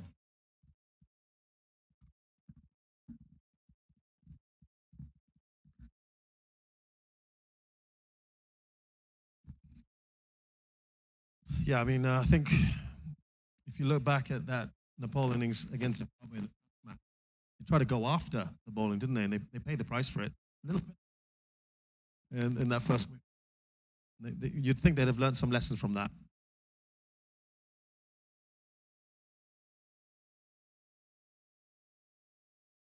Should make it. Making use of the pace there, Dipender Singh Airi, Tendai Chatara is pretty quick, upright action, so tends to generate a lot more bounce than other bowlers, but very nicely played from Dipender Singh Airi there.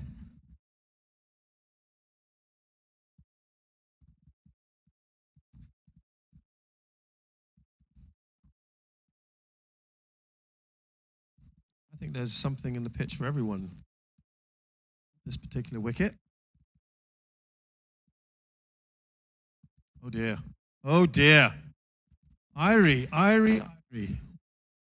And there he goes. Just the 4 runs. He's just got the 4 and he's thrown it away. And this is exactly what I was talking about. It's just complete inexperience showing here. Not at all required at this stage. All Dipender Singh Airi had to do was give his captain company and build a partnership. He got a boundary, like you mentioned, just the ball before. Look. And it certainly is advantage Zimbabwe now with 2 wickets already in just the first 2 overs. You know, it was very clear from the off today, Zimbabwe came here with a mission. They have been stung. They've been stung on Sunday. There's no doubt about it. They have come out here today. They mean business. They didn't get the number of runs they wanted on the board. And so now they're trying to make up for it on the field. It's been a fantastic start. But equally, they have been aided by these batsmen. I wasn't quite sure as to why Tendai Chatara didn't play the previous game. He certainly, in my opinion, is their premier fast bowler. He's quick, he's accurate, and he can do this. He's beat batsmen for pace and get wickets early on with the new ball. I think Tino is in firm agreement with you as well, wherever he is around the ground. I think he was presenting a cap earlier on. We might get some footage of that a little bit later. But Chatara, with that all-important second wicket, Paras Khadka can only look on. Disappointing thus far from Pawan Saraf and Dipender Singh Airi. And the onus is now on the captain once again. And how often have Nepal found themselves in this situation? I was also going to say, how often have we said the captains have delivered in this series so far? But it cannot always come down to Paras Khadka. Arif Sheikh now, the new batsman in, of course, for Nepal.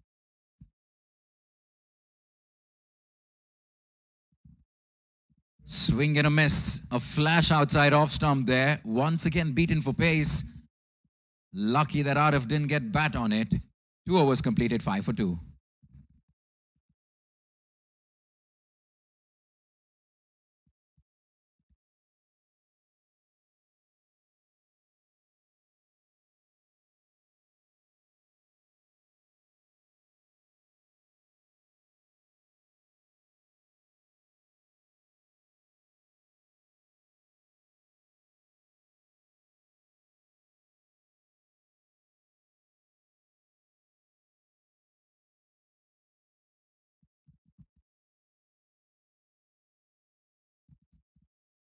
Well, if you've just joined us, what an entertaining start we've had to this second innings here. Nepal have already lost a couple of wickets through, should we say, unforced errors perhaps. And there's already a change in the bowling. It's going to be seen from both sides now. Shawn Williams takes himself off after just 1 over, a successful first over. It's going to be Daniel Jackiel from the pavilion end now. Arif Sheikh, someone who you can expect plenty of maturity from. Yeah. He has a good temperament. He's happy to hang in there and play second fiddle to the captain. He did that on one previous occasion as well. And he will need to do this. It's got to be these two gentlemen once again to do the job.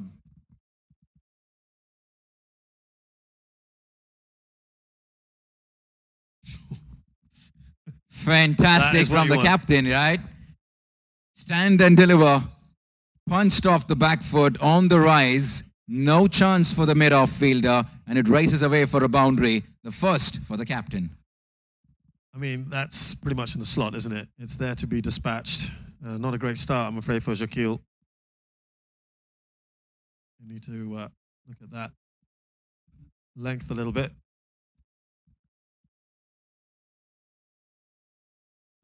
Just get the feeling that it may not necessarily be as easy as a track as what we saw 2 nights ago, Shez.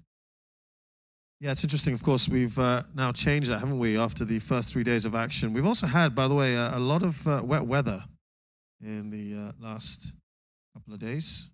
Very different kind of conditions that we had, not just on the pitch, but just around us as well. It's actually a very nice, pleasant evening. You and I were having a little meal in the break. A bit of breeze coming through, not so humid.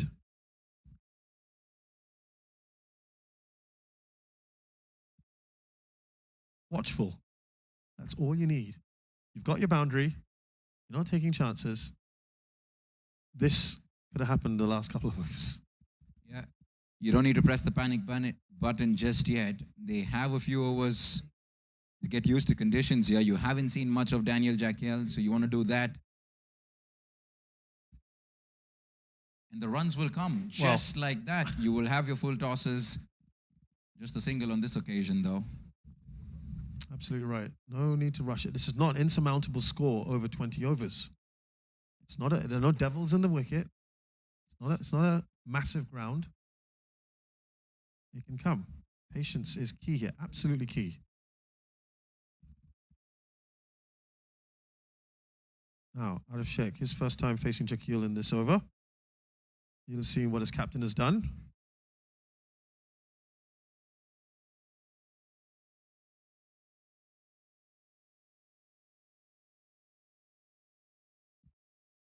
Was in the slot there, just to mid-off, though, no run. His eyes probably lit up looking at that. A little bit similar to that first delivery. I got hit for 4. A little bit fuller.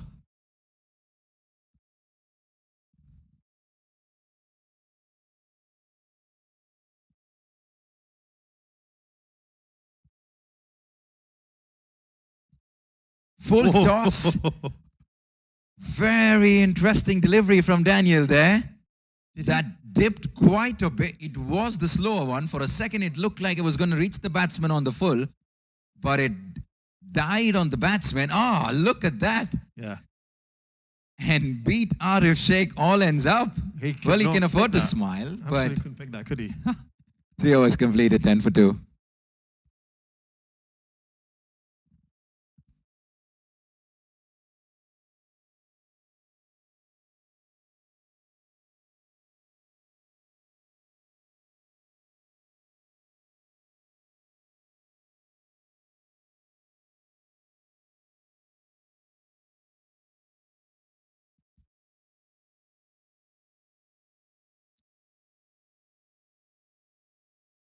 Nice end for Jaquiel there.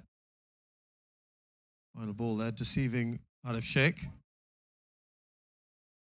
But it's a rebuilding exercise here for the Nepalese after losing 2 very, very hits. I was just going to add, Shez, I just don't think this is going to be similar to what we saw in the first 3 games. My sense is that 160 might just be very competitive. Masinge, the new bowler from the far end, starts off with a very short delivery to Paras Katka. It's not going to be easy, I think. 10 for 2 in 3 overs. And sooner rather than later, the Nepali batsmen are going to be start looking at the scoreboard, and that required run rate will start creeping up pretty quickly. What I like as well, as they get the quick single here is everyone's bowling 1 over stints at the moment, keeping it interesting. Keeping the batsman thinking. The pressure's right on them. And given how we know that they're batting and how they've batted throughout this series, they don't like to keep it like this for too long. Well, he manages to get enough bat on that to go past mid-on and mid-off. Past the bowler. He'll consider himself a bit lucky, I would say, Arif Sheikh, that could have so easily got the top edge and gone straight to the bowler or maybe mid-on. But he just got enough wood on that. I thought for a second there that he didn't make it. You're right. Absolutely right. Similar kind of delivery. Arif Sheikh's almost listening to us out there. Like, we're talking about the pressure building up on them. They're trying to play their shots again. Masinge is not holding back. 4 balls and 4 short deliveries.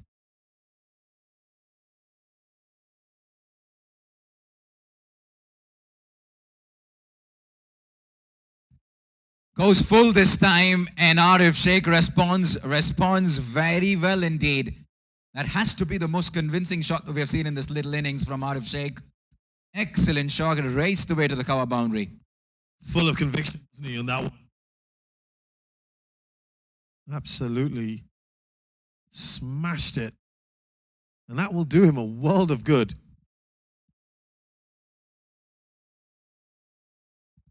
Is quite soon after we see a 4, we often see another rash shot. This has been the case so far. Let's see how Mashinga deals with this now.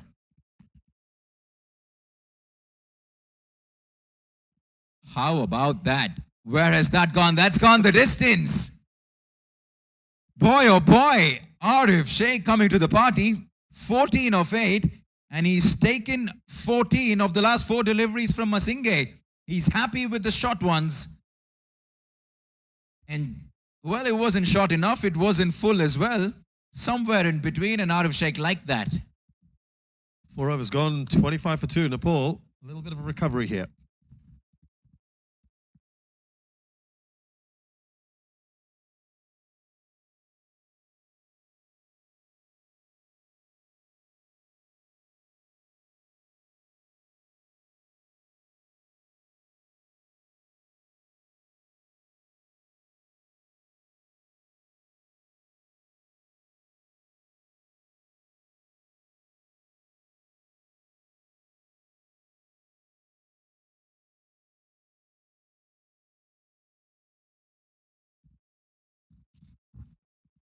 Well, we were talking a short while ago about Nepal a little bit. Have we just seen the little shoots of recovery?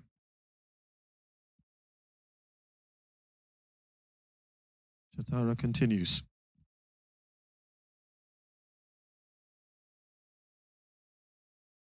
Waiver from Chatara starts off with a wide. But the reason why Shawn Williams threw the ball to Tendai Chatara is because they need a wicket. If they can get one more wicket, one of these 2 gentlemen in the center, that certainly is going to put a lot of pressure on this Nepal team. These 2 are the informed batsmen for Nepal.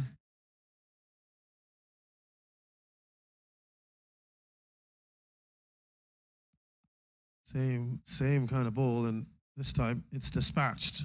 Lovely little flick away. Paras Katkar will gobble that up.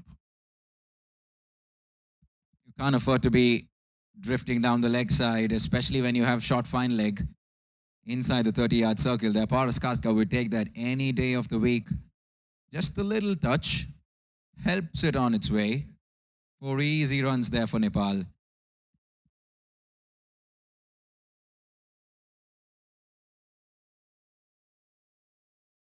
Conceded 18 runs in the last 6 deliveries. You just stole the words right out of my mouth, because they had put the pressure right on them, didn't they, Zimbabwe? They had a foot on their throat for a second and then just lifted it, haven't they? Some loose deliveries, loose bowling from both in these both last 2 overs. Paras, one thing on his mind is that Just a little less than 2 overs left in the power play. Capitalize as much as he can. Very sensible from the captain, and this is exactly what he's expecting from the others as well. Well, the loose deliveries will come, and they will get punished. But it's important to rotate strike, play the odd dot ball as well. That's fine. Yeah, nice to see that they have just varied it a little bit there. Haven't seen enough quick singles, have we, really, from the Nepalese? Now, Arif Sheikh faces Chatara now on a little bit of a high from that last over.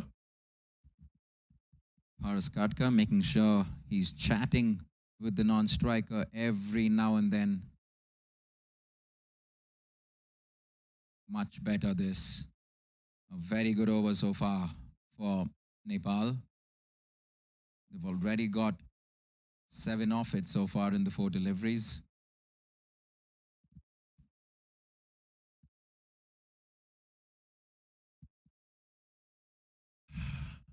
Decent over here so far from Chatara.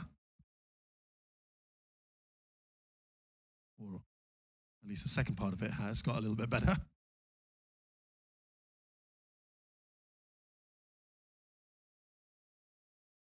Oh, hello.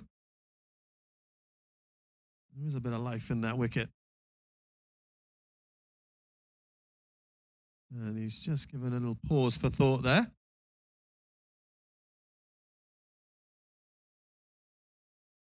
I've just overheard Tino Mawayo saying Mashinga probably the fastest bowler in the Zimbabwe ranks.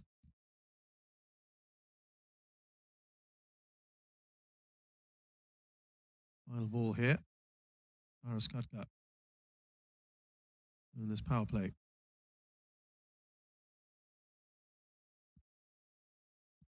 Nice way to end it. 6-5 has gone, 32 for 2 Nepal.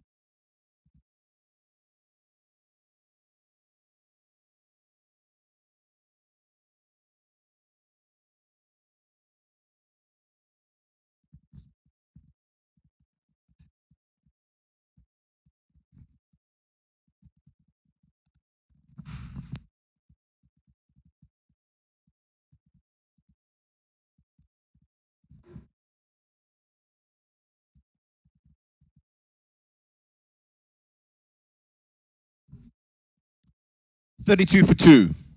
Nepal after the first 5 overs. Good first over from the Zimbabwe captain, Shawn Williams. He brings himself back on at the far end. Shawn would be looking to pick up another wicket in this last over of the power plays.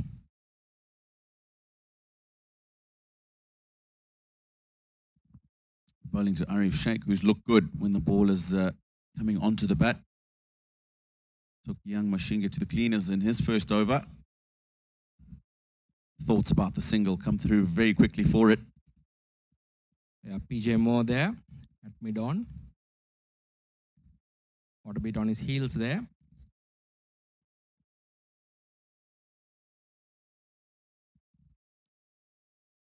It's a very good delivery there by Shawn Williams, using all his experience bowling in this power play. The captain of Nepal. Oh, it's in the air. Man getting underneath it. And that's the end of Paras Katka. Shawn Williams gets rid of his opposite number. Couple of tight deliveries at the beginning of the over. Paras Katka trying to get on with things. Bit of extra bounce. And a relatively easy catch to the man at cover. It looks like Tony Munyonga. Shawn Williams again showing his experience, varying his pace. Held that one back a little bit. I think Paras lost his shape while trying to play that shot. Made a meal out of it. It's quite unnecessary. Once again, this is what I was talking about. Zimbabwe showing their experience, retaining calm,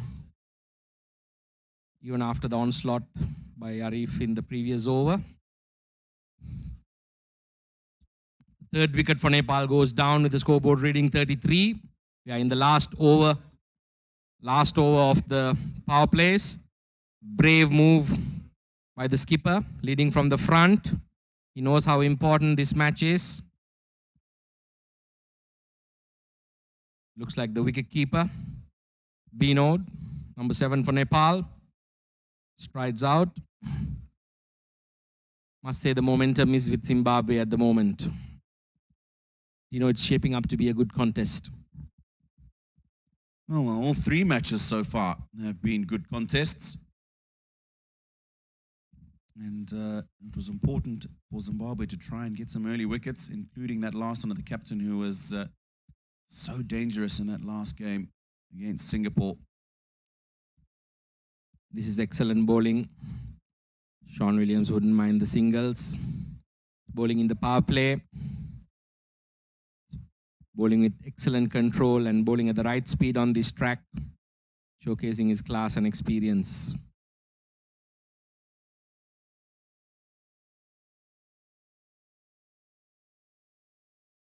Yes, what a wonderful tournament it has been thus far. Absolute cliffhangers. Last game. Then was a tactical game, the one before. Drifting down the leg side. Vinod Bhandari there. Making Shawn Williams pay. Backward square, 4 runs. Good shot. Yeah, he's seen it just go down the leg side, down on the one knee, helps it over that man at 45. At the end of the power play, 6 overs gone. Nepal, 39 for 3.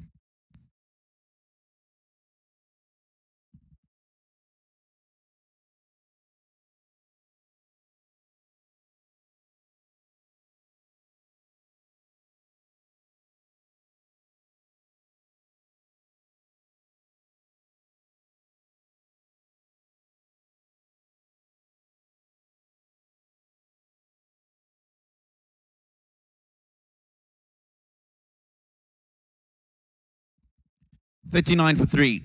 Most importantly for Zimbabwe is they've removed the dangerous captain, Paras Khadka, caught by Tony Munyongo off the bowling of Shawn Williams in the last over for 12. Didn't get going tonight like he did the other day. But Zimbabwe still Vinod Bhandari to deal with. Arif Sheikh, who's looking good, 17 from 11. Sompal Kami still to come. We saw how destructive he can be. And it's Tino Mtombodzi into the attack. Fifth bowler used in the 7th over. There seems to be a conscious strategy, not allowing the batsman to settle into any sort of rhythm. Shawn Williams mixing his bowlers up.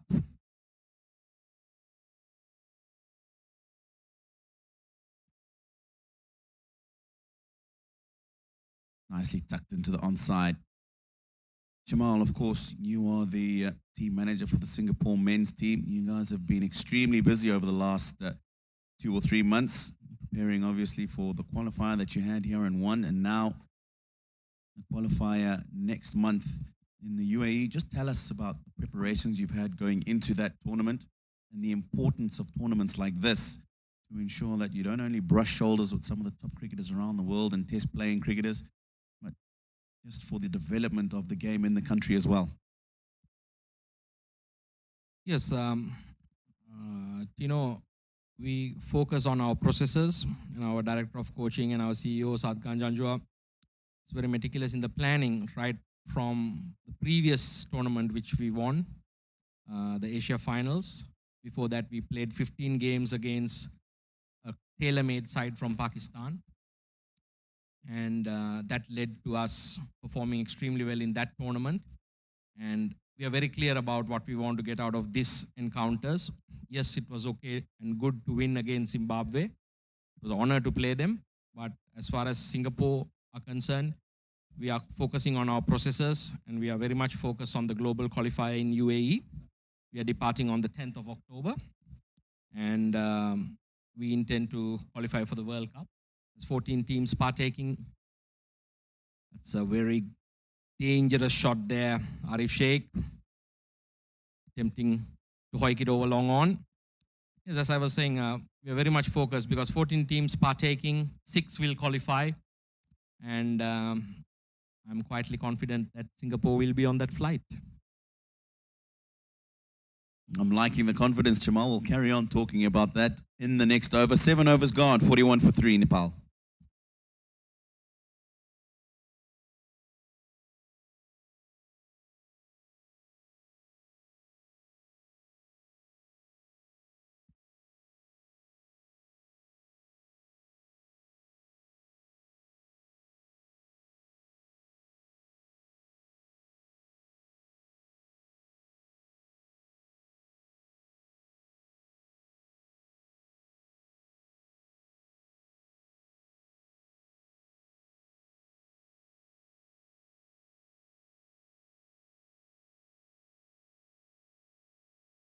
It looks like Ryan Burl coming into the attack from the Rangoon lane end. He's got a shot third man, backward point, sweeper, extra cover and a long off. Short fine leg, deep backward square, deep mid wicket and a long on. Bowling to Binod Bandari. Straight away looks to turn it around the corner. Ryan Burl once again, bowling flatter in trajectory. Seemed to have studied how Lamishane was getting on about his business. I would say bowling in the high 90s. Good battle here. Ooh, looking to go back over the bowler's head. Bit of turn for Ryan Burl. So you're talking about 14 teams partaking in the qualifiers in the UAE next month. 6 will qualify. Some of the other teams taking part in the tournament, if you can just enlighten us on that. Yeah. There'll be some heavy hitters, Ireland, Scotland. But the way we focus on things is we like to take it one match at a time. We don't really look at who the opponent is and get faced by the situation. We played Zimbabwe. I'm sure we can take on Scotland and Ireland. So is it 2 groups of 7 to start off the tournament? Round robin? Yes, indeed. It's a round robin format, and then the toppers go through. And then there'll be one phase of the qualifiers from 11th to the 28th.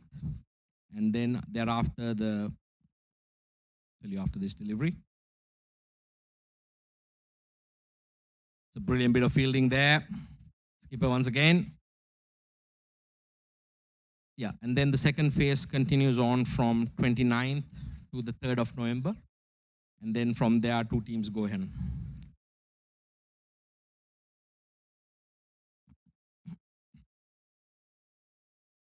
It's a very good delivery. Tucked away onto the leg side for a single. And that's the end of the 8th over. Nepal 42 for the loss of 3 wickets.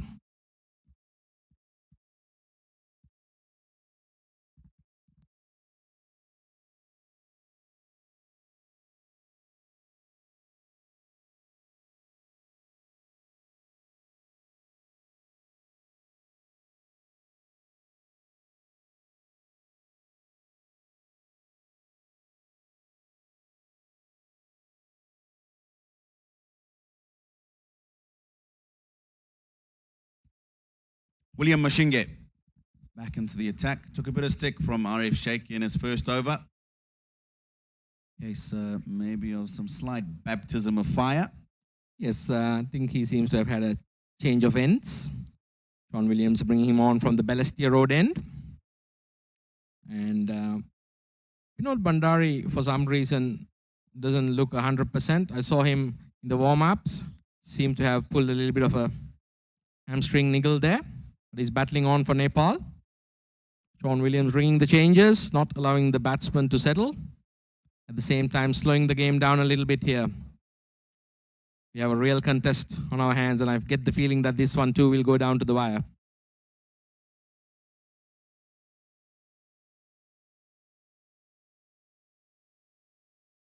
Always in with a shout, aren't you? Especially if you've got wickets in hand. 120, 119 to be exact, needed from 72 balls at the moment. The nature of the ground, shorter straight boundaries, quick outfield, you always believe that if you can get a partnership going, then you're always in with a chance here at the India Association ground. Yes, both teams need to be conscious, and this is something that we talk about in the Singapore changing room as well. Mindfulness, consciousness, match situational awareness. When you're on top, I like to use the example of a choke in Brazilian Jiu-Jitsu. You got to know when to close the choke.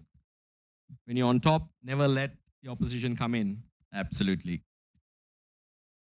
It's game 4 of the Singapore Tri-Nation T20 International Series powered by Ensterum. And if you're just joining us this evening, we're in studio with Mr. Chamal De Silva, manager of the Singapore men's side.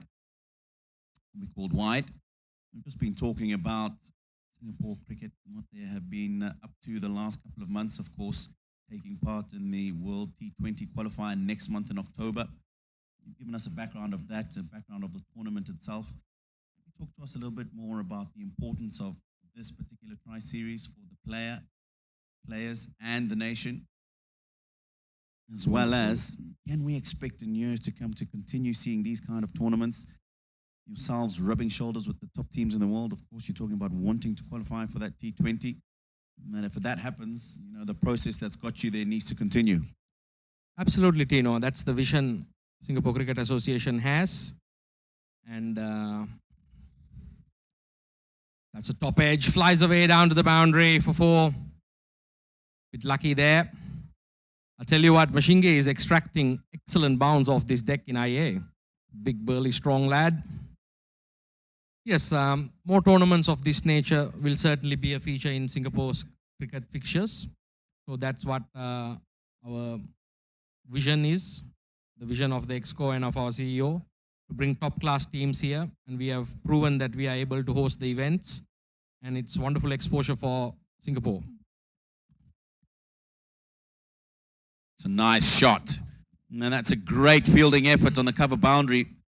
Ball just bouncing it awkwardly in front of Brian Chowdhury, but he's done well to get his body behind it and definitely save a boundary. Yes, going on. And then we're also looking to have a IPL-style franchise league that will feature top players from around the world. And Singapore, by nature, it's one of the top destinations in the world for the MICE industry and the events. A very safe place, convenient place. Cut away once again to sweeper. Arif Sheikh looking dangerous here. And we want to give as much exposure as possible to the Singapore national team and to the youngsters coming up. That pathway is very cautiously managed, allowing them to graduate to the next level seamlessly. And I think you make good mention to not just the current players, but the up-and-coming players as well, to be able to watch cricketers with as much experience as some of these Nepalese, some of these Zimbabweans, and be able to come out here and think, you know what, if they can get there, so can I. Very good work by the Singapore Cricket Association. End of the 9th over, 52 for 3.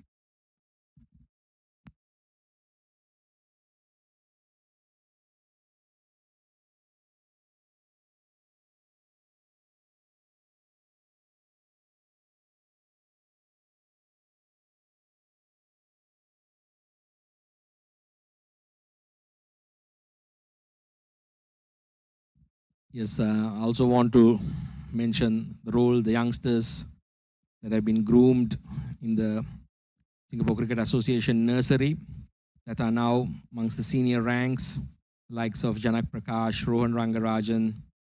They are really taking responsibility together with the likes of the experienced players, Amjad Mehboob and Tim David, who's joined us. It's an excellent delivery. Mudumbotsi continuing from the Rangoon Road end, straight away hitting good areas. Make mention of, sorry, carry on. And it's been a good mix of youth and experience. And also the ecosystem has allowed these players to integrate seamlessly, straight away get into their performances. Drill down to long on. PJ Moore patrolling the long on boundary there. As you're mentioning those players, you mentioned Janak Prakash. I played against him in Malaysia a couple of years ago. And he's certainly come along in leaps and bounds. That's a good shot. Has he got enough on it? No, he doesn't. He's got more of a top edge than the middle of the bat with that shot. Arif Sheikh. And unfortunately, he has to go. Well, he lived by the sword and he died by the sword. Arif Sheikh made a good innings there. But excellent bit of bowling there by Mudumbatsi. Varied the pace, drew the false shot, and made sure that the batsman took on the longest boundary on the park. 53 for the loss of 4 wickets, Nepal now. They are losing wickets far too regularly. Zimbabwe showing their experience, their class. And I'm glad it's Nepal playing them today. Or somebody was going to be at the receiving end. Absolutely.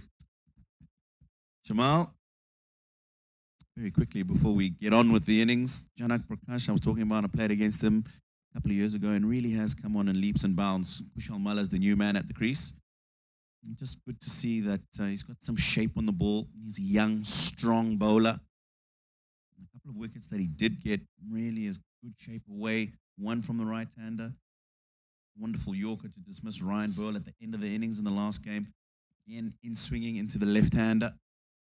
And a couple of variations as well. So the future for Singapore cricket certainly looks bright. And good to see the youngsters coming through the ranks and putting in some quality performances. Top ball there. Yes,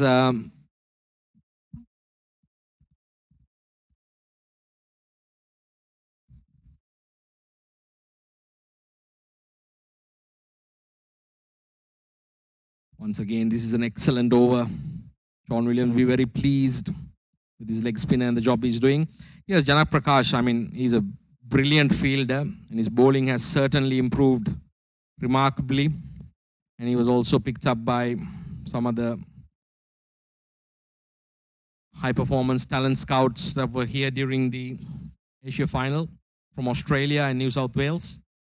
And, well, it takes a little bit, I guess, to be complimented by Australians with regards to fast bowling. At the end of 10 overs, Nepal 53 for the loss of 4 wickets.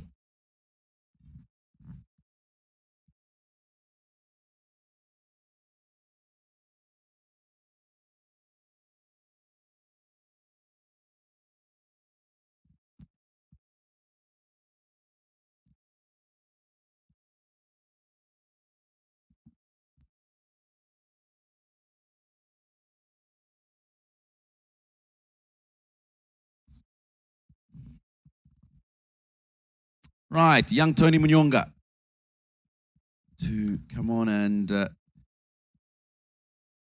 try his off-spin bowling. He's going to be bowling to Binod Bandari. Excited there for a second. I thought you were going to say young Shaz Haq coming back into the commentary position. Shaz Haq, yes. Young, I'm not so sure. Well, as the older of the pair here, I am going to let that slide. Considerably older of the pair, maybe. Good to have you back in the box, Shaz. Good to be here. Good to be here. Listen, it's been interesting, hasn't it, the last few overs? Nepal, we thought they were rebuilding a little bit. And Arif Sheikh, who's probably been the most watchful of the batsmen, is gone. It's swung a few ways, this match, but I think Zimbabwe will be pretty happy with this at the moment. I think the key was those early wickets, which they got, and that especially of the captain, Paras Khadka. You've also talked about Nepal's batting overall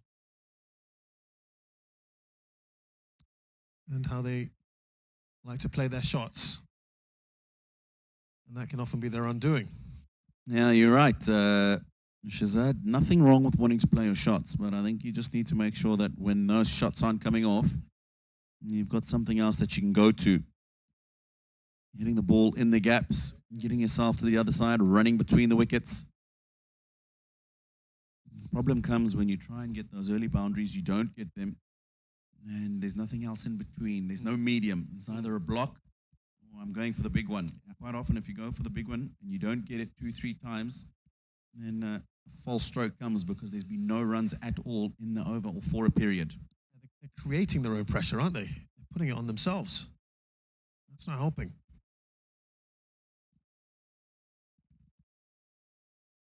I think Tony Munyonga has had an excellent spell so far.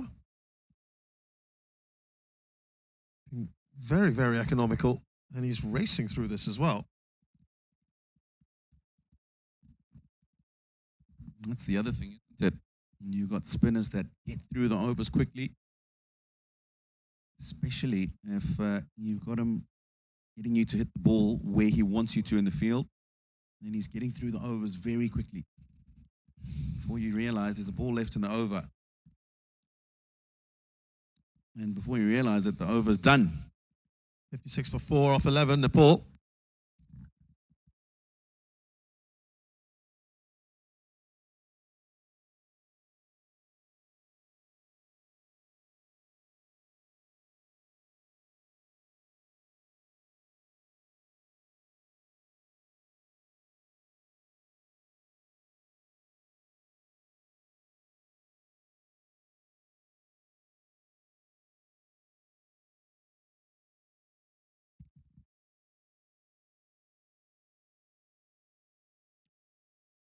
Well, we've had a lot of bowling tonight from Zimbabwe.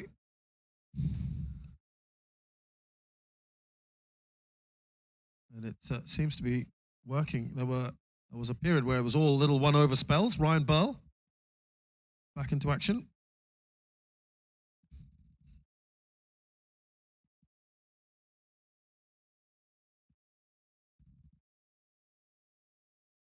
He's one thing that's been consistent. We're on pitch number 1 today, Shazad. The first 3 games played on the one next to it, pitch number 2. But seamers, back of a length, bounce going through to the keeper. Spinners, maybe not so much turn. The first couple of games, we saw Lamichane get a considerable amount. But the rest of the spinners, not so much turn, but again bounce. A lot of the wickets that have fallen to the spinners is because of extra bounce. I think that was the case with Paras Khadka today. And a couple of other wickets in those first few round games. Again, okay, that's turned, but you don't expect the ball to really be getting that much bounce from that length. Absolutely. It's just rising a little more than everyone's expecting. Nice to have these sort of different conditions than we had in the first few days. See, that shouldn't be going in the air as much as it did. But he's got the boundary. Kushal Mala. I think this was the googly from Ryan Burl. It was. I think that extra bounce helping out Kushal Mala on this occasion. Hit through the line of the ball, but because of how high it was when it got to him, that allowed him to hit it over those fielders in the inner ring. Man back now goes to sweeper on the offside boundary. Oh dear. That is another one. Snagged. And Kushal Mala is gone. I think it's a googly again from Ryan Burl. It is. He's looking to go over long on. Pretty comfortable catch for William Mashinge. So Kushal Mala has struggled today. He goes for 5 from 9. 62 for 5, Nepal.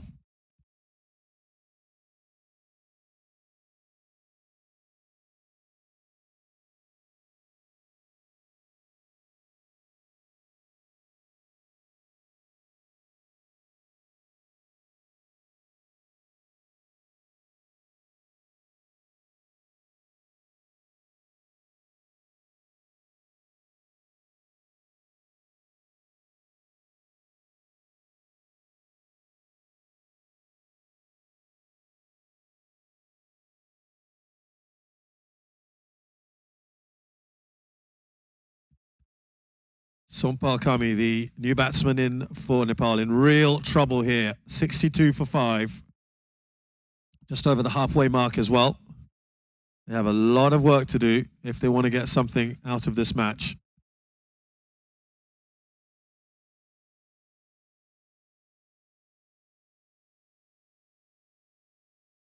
Ryan Burl has picked up his first wicket of the game. And I think it's safe to say pretty much every wicket tonight from Nepal has been kind of a giveaway, isn't it? Been very disappointing. Chalk and cheese, the manner in which today's innings has gone as compared to against Singapore 3 evenings ago.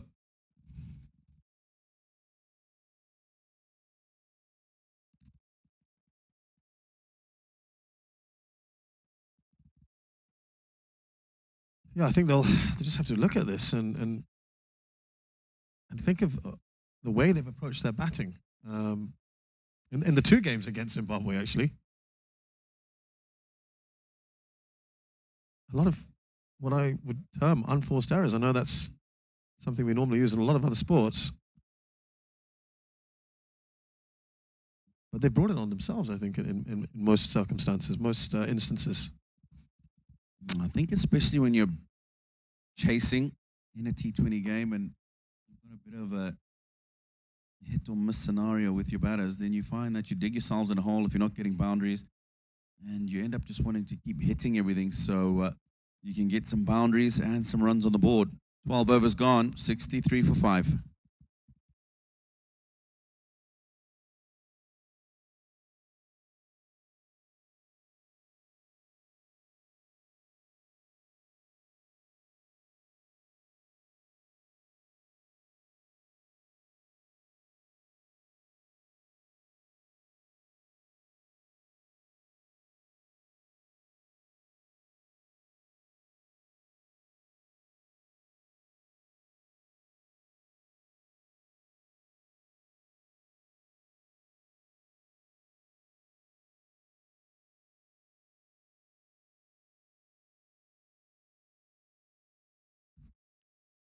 So there's the scorecard for Nepal. It's not a pretty one at the moment. Arif Sheikh, the only batsman really to have got going.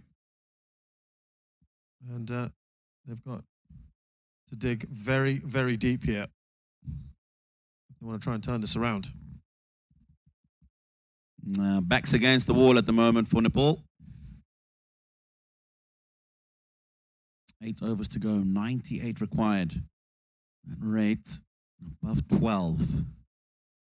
Daniel Jacquiel, debutant, back into the attack. That could be called wide and is.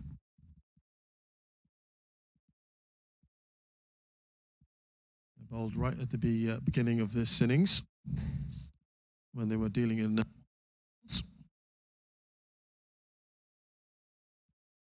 Conversation between Richmond Mtumbami and Shawn Williams. It looks like Richmond Mtumbami is saying, get the man back on the cover boundary, bring the man up from deep mid-wicket, which is happening now. Tony Munyonga, that man. I think he's saying, just protect that offside, because Daniel Jacquiel's got a bit of a slingy action, likely to bowl outside off stump, as opposed to anything else. Got the third man back and the long off as well. In fact, they've brought the long on into the circle now. William Mashinga goes back to long on.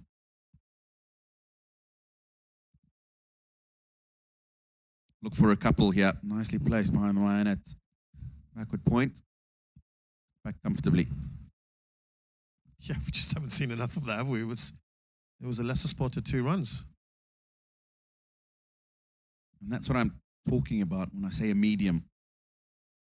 Being able to open the face and maneuver the ball into the gaps and get, for example, that delivery 2 runs. You try and bash that ball and you miss it, and you try another one and you miss it, and you really feel like I need to get something out of the park. And that's where they've struggled once again today, Nepal. Yeah, absolutely nothing wrong with a nudge and a nurdle. Keep that strike rotating. Keep that board ticking away. And then when you get the bad ball, you put it away anyway, because you've been getting yourself in a good position to maneuver the ball into the gaps. It's all that pressure that we've been talking about.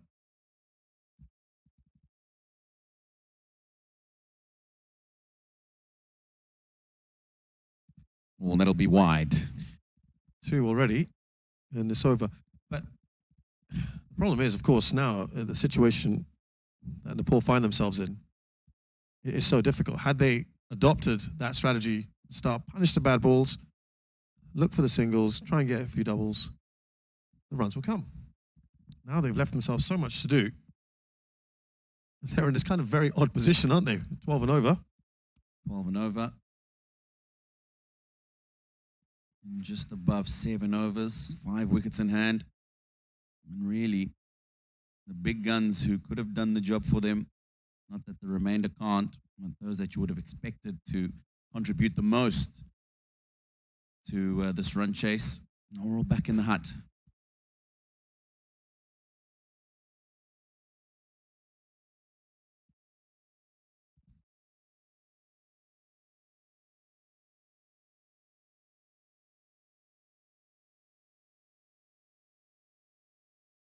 He was looking to play a shot at some point. He was flashing outside off stop earlier.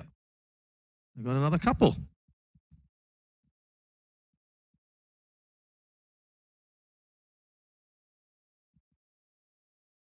So Baghpaila wasn't enjoying those balls pitched up outside off. This one was slightly shorter.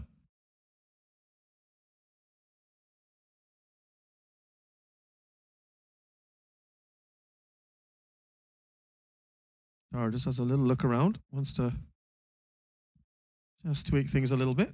Pushing the man out now, mid-wicket. Oh, what's coming?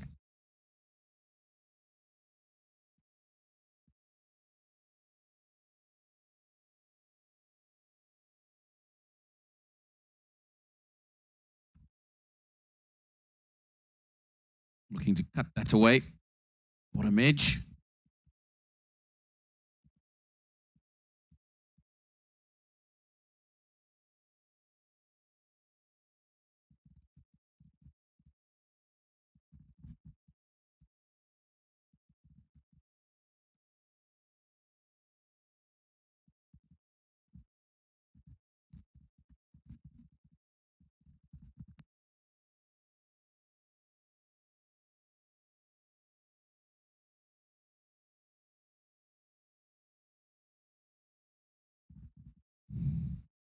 Gone for the full toss. Well, that one, a little bit frustrating for Bandari. End of the over. 70 for 5, Nepal. Well, there's our Tino presenting a cap. Always a proud moment for any national player, Tino. Tell us a bit more about here. Wow. It is indeed. It's William Mashinge, boy who I've known for a few years. Went to Watershed College just outside the capital city, Harare. Passionate young man. And eventually getting his T20 international debut. Passionate, plays for the same franchise as I do back home. So know him well. No hug? No hug. He had just done his warm-up, so he was a little bit sweaty. And what was he like? Yeah, I was a little bit smarter, looking dapper. I do have to say, talking about being dapper,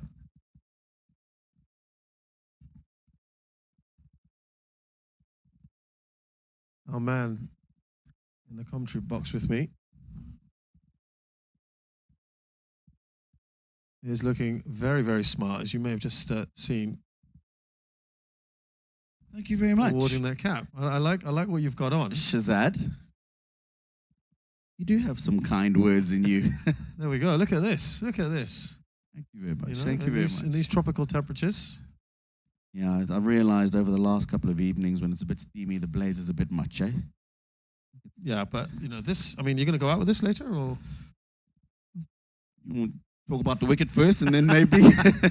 Oh yes. Well, okay. Let's not forget there is some cricket going on, and Nepal have lost yet another one. Sompal Kami. Oh dear. Gone right across that,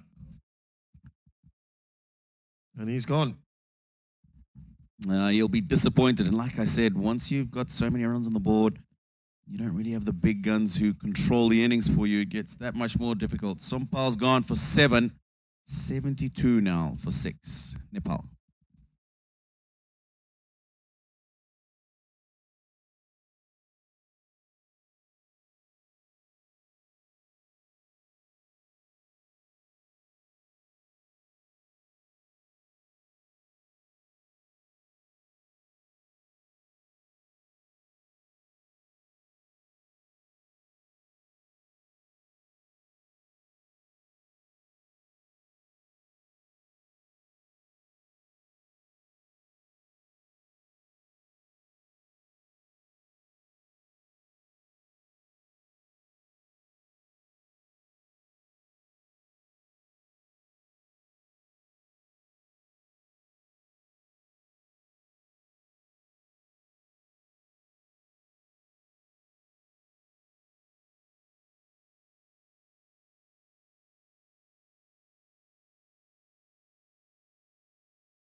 Tino Mtombodzi continues.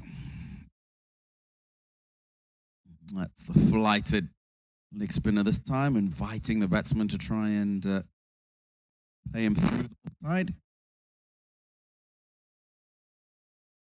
Karen Casey, the new man at the crease, joining Binod Bandari, who's 14 not out from 21 deliveries. Look for 2. And we'll come back for that comfortably. Found that gap nicely wide of the man at long on.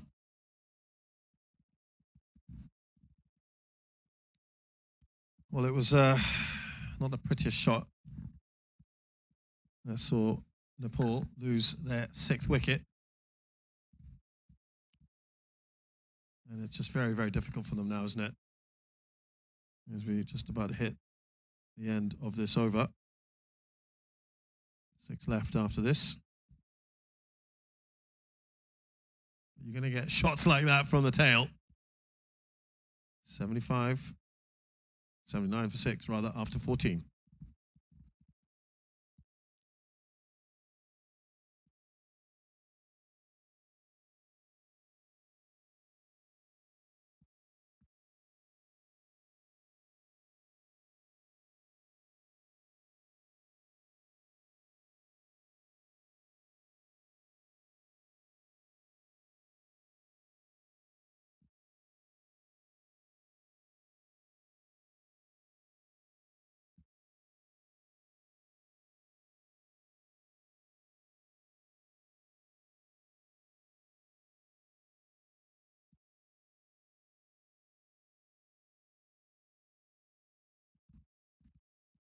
Zimbabwe's most senior bowler in today's.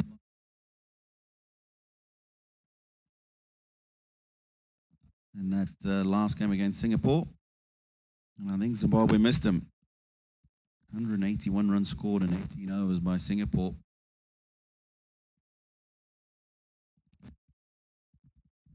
Something tells me he will not be missing the second encounter between Zimbabwe and Singapore. Not if it's by human choice, I don't think. Yeah, I think that one's stinging a little bit, and Zimbabweans have come out today with just a little message. Nothing to prove, of course. They are far and away the top side here, but one will have hurt a little. Has made headlines around the world.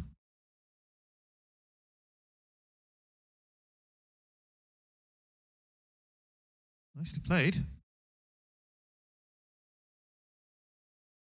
Great work from PJ Moore. Diving away to his right at fine leg. Certainly saving 3 runs for Zimbabwe. Very athletic, quick across the ground. Not afraid to get his uniform dirty. There's always a few guys in our team playing back in the day who didn't like doing that kind of thing.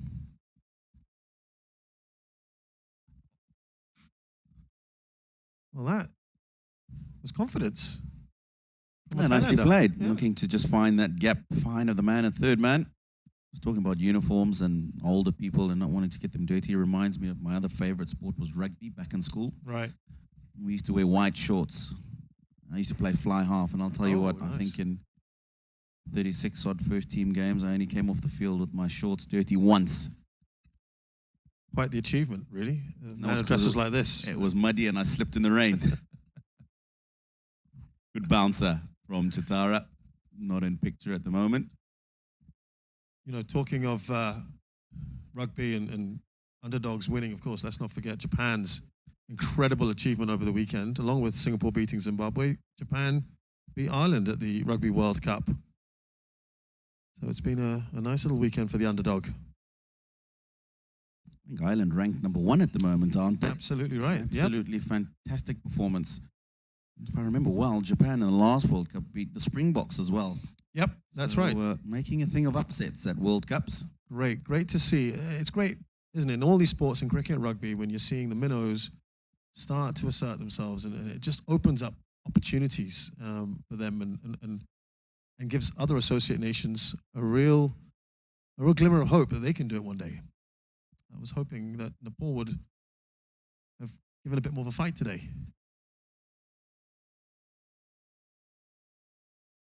Gone for it. That should go right into that corner. It won't quite make it. I think they bowled and fielded pretty well today. They've let themselves down with the batting. Absolutely. That batting department needs to be addressed. Worked well the other night against Singapore. Hasn't been so good this evening. 15 overs gone.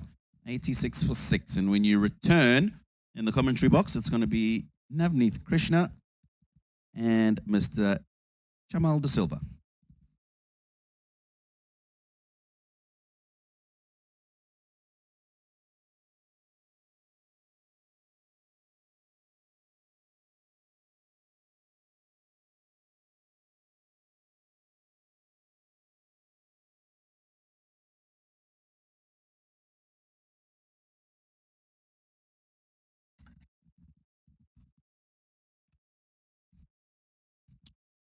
So, and here we have Nepal's scorecard. Shawn Williams is back on. Excellent figures today. And we welcome Nav back into the commentary position. You've been getting a bird's eye view out there, Nav. Got the best seat in the house, Shez. What a performance by Zimbabwe. I mentioned this earlier on in the innings. Something gave me the sense that 160 was definitely enough on this pitch. If it was the one that we used a couple of nights ago, probably not. No. But there's something in it for the bowlers, and a very good effort led by the captain, like you mentioned. Remarkable figures. Once again, a very good outing. Always contributing with bat and ball all in all, they've been all over Nepal this evening. Yeah, they have really struggled with the bat, haven't they, Nepal? As they did similarly in that first game against Zimbabwe. We've got a lot of viewers in from Nepal. I think you had this wonderful stat, 50-odd thousand in that over the weekend. One game in particular, actually, it was one game, wasn't it? The one against Singapore. It was the one against Singapore when Paras Katka went bonkers. We had over 50,000 concurrent viewers. That is a milestone in itself for Singapore cricket, isn't it? Absolutely brilliant. And well, Markham, that's a lovely shot. Vinod Bandari has been doing all right out there. He hasn't been in the best of forms. Vinod Bandari has been criticized at times for getting out at wrong times, but doing himself no harm at all with this innings. 27 of 28. Well, they require plenty more. Karan Casey can certainly hit the long ball, and they'll need plenty of that in the final 4 overs. Yeah, he's been a little bit hit and miss, hasn't he? But he's not afraid to flash that bat.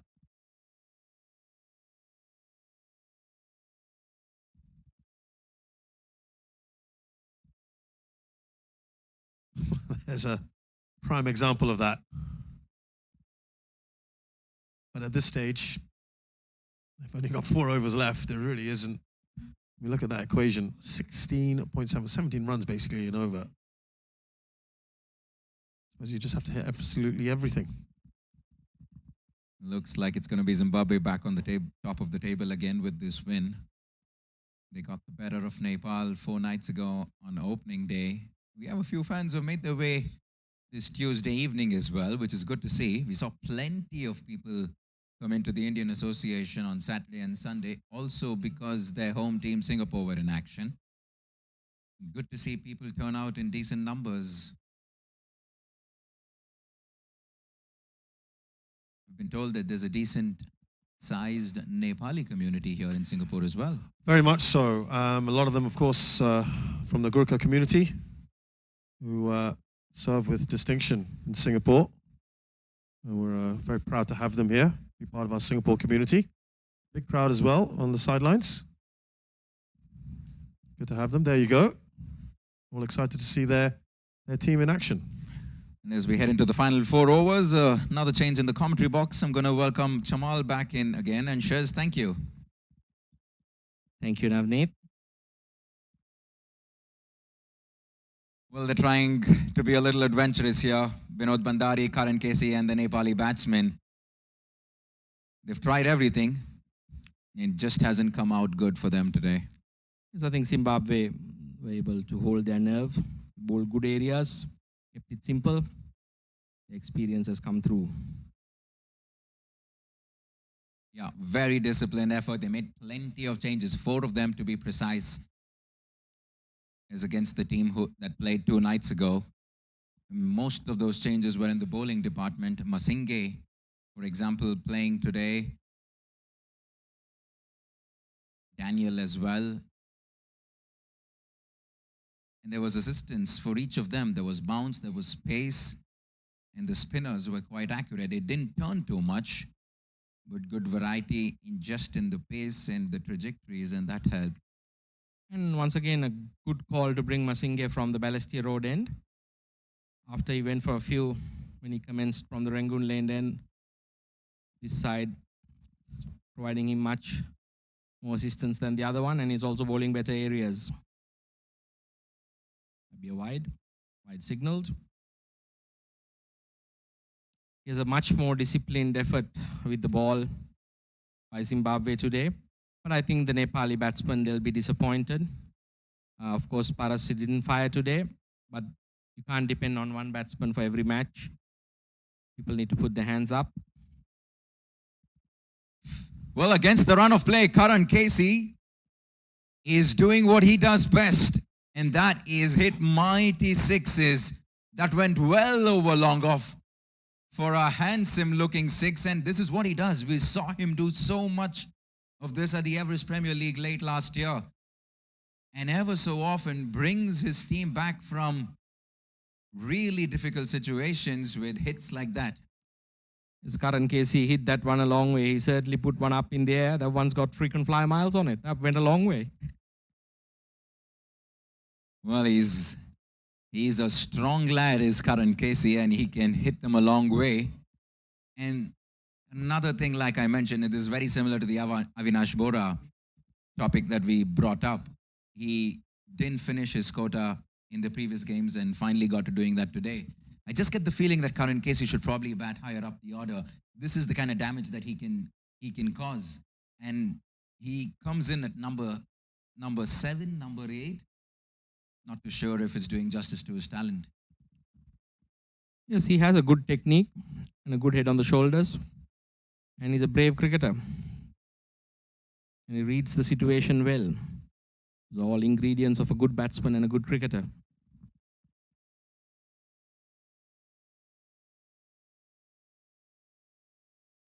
This time over mid-wicket. The result, 4 runs on this occasion. But Karan Casey is giving the Nepali fans something to cheer about here. Shot on this occasion from Mashinge. And he gives that a good hike. He's held his shape beautifully there, Karan Casey. He's got arms like pistons. Certainly there's a sizable Nepali contingent, even though it's a working day here in Singapore. Beautiful shot. Well, he's got nothing to lose. Throw the kitchen sink at everything. He's going for shot number 3. Unfortunately, we'll have to depart on this occasion because that goes straight down the throat of deep square leg. Short ball, looked to pull it over the square leg boundary. Didn't make great contact and a good catch. That man, Shawn Williams, it's difficult to keep him out of the game today. Certainly would be one of the top contenders for player of the match. He's done everything for Zimbabwe today. He was high octane charged. I met him just before the game started. He's contributed in every aspect, with the bat, with the ball, and also in the field. Well, 59 round required of 20 balls. Well, it almost feels like it's done and dusted here for Nepal unless something quite miraculous happens from the bat of Binod Bandari and Sandeep Lamichhane. This man on screen, well, he's capable of doing things like that with the ball. But it's just been that kind of an afternoon, that kind of an evening for Zimbabwe, for Nepal. Frustrating with the bat, losing wickets at wrong times. I mean, I'd never like to say never. The match isn't over till the fat lady sings, but I can hear her clearing her throat in the back. Right, to bowl his final over on what has been a fantastic evening for the captain, Shawn Williams. 2 for 16 thus far. Fantastic. Darting it into the right-hander, spinning away, makes it so difficult. Quality act, he is the captain. Leading his team from the front, was absolutely gutted with that loss 2 nights ago. And they fought back well, have Zimbabwe. Well, Sandeep Lamichhane is quite clueless at the moment. Yeah, young Lamichhane, he needs a wider bat. Has missed a few, but you can't blame him. Done his job with the ball. Shawn Williams showing his class. Manages to get some bat on it. Lucky that it didn't go straight to the fielder. Just the single, and Lamichhane is lucky enough to get off strike. Yeah, Sandeep Lamichhane, wonderful young man. Fighter on the park. Wonderful character of it. Saw him exchanging tips with the Singapore young leg spinner Ananta Krishna. And that's another beautiful aspect of tournaments such as these, where the learning curve improves for all participants and the knowledge transfer. This one's hiked over mid-wicket, does well to beat the fielder there and runs away for a boundary, and Binod Bandari is hanging in there. Useful contribution, 33 of 33. May not change the course of this game, but gives him plenty of confidence going into the next game.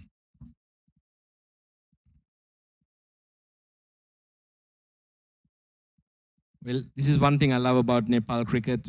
A group of fighters, they always put on a good show, give the good account of themselves, keep fighting till the end. But today, Zimbabwe demonstrating their class. That's it. He stumped. Shawn Williams saw him coming, fired it in. The wicketkeeper does the rest. Nepal losing their 8th wicket. Final delivery of his spell, and Shawn Williams finishes with fantastic figures of 3 for 21 in his 4 overs. And that is after he scored a remarkable half century with the bat as well, 53 to his account. So it has been a Shawn Williams show this evening. The only difference between today and 2 nights ago is that Zimbabwe are on course for a comfortable victory. Is Nepal will be disappointed. I thought they did really well to restrict Zimbabwe to 160 at one stage. Zimbabwe looked set for something over 180.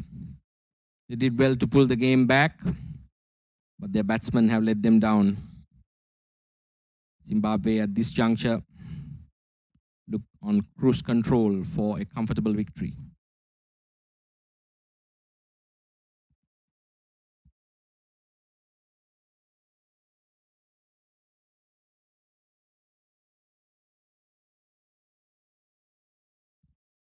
At the end of 17 overs, Nepal 111 for the loss of 8.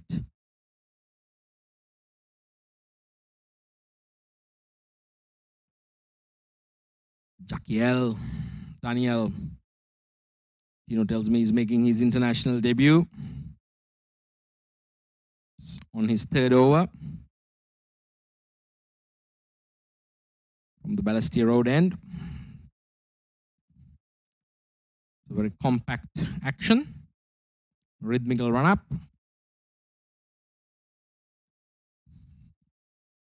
Lamishane slices that one, back pass, backward point. Runs back for 2. Well, Nepal, they are certainly not dying wandering. They're going to go for it.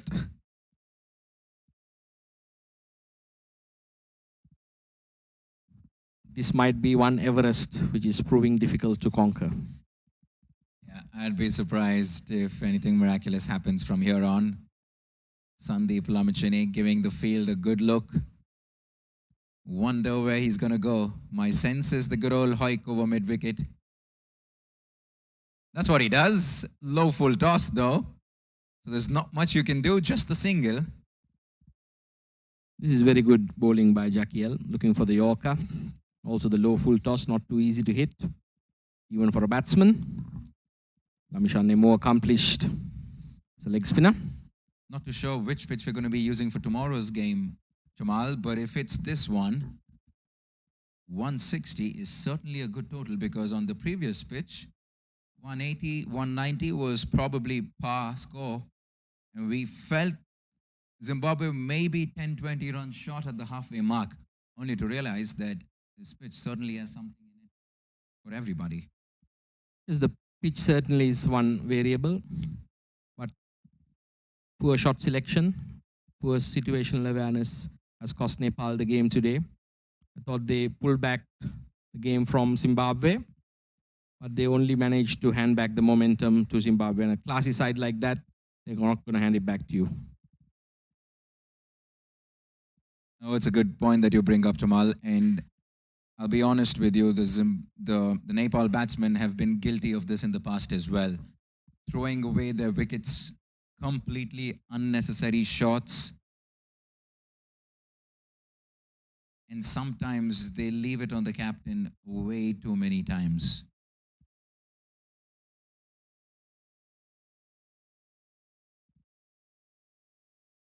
Wide signaled. They're a talented bunch of batsmen. Dipendra Singh Airi, Karan Casey, Arif Sheikh, Sompal Kami, the captain Paras Katka. So they have plenty of batsmen who can do the job, but sometimes it's just a case of application.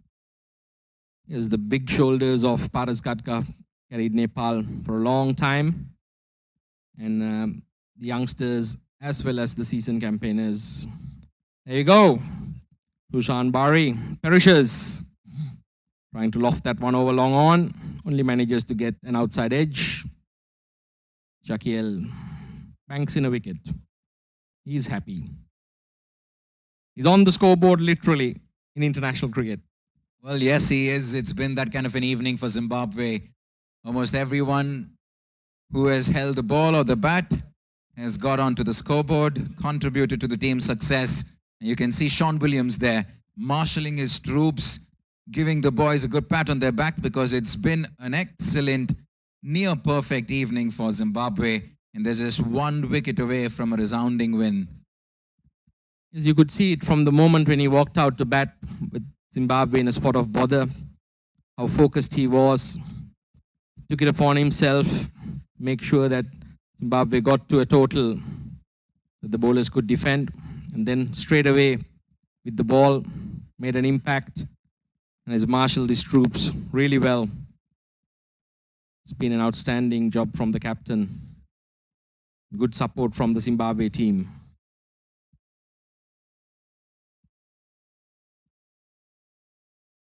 We're having a little towel issues there.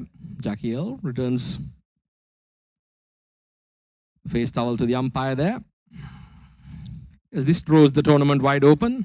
Host Singapore taking on Nepal tomorrow. Then the final game between Zimbabwe and Singapore.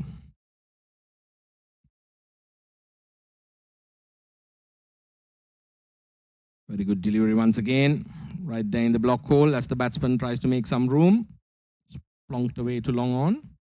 Single to the total. That's the end of the 18th over, 19th over. And Nepal are 115 for the loss of 9 wickets.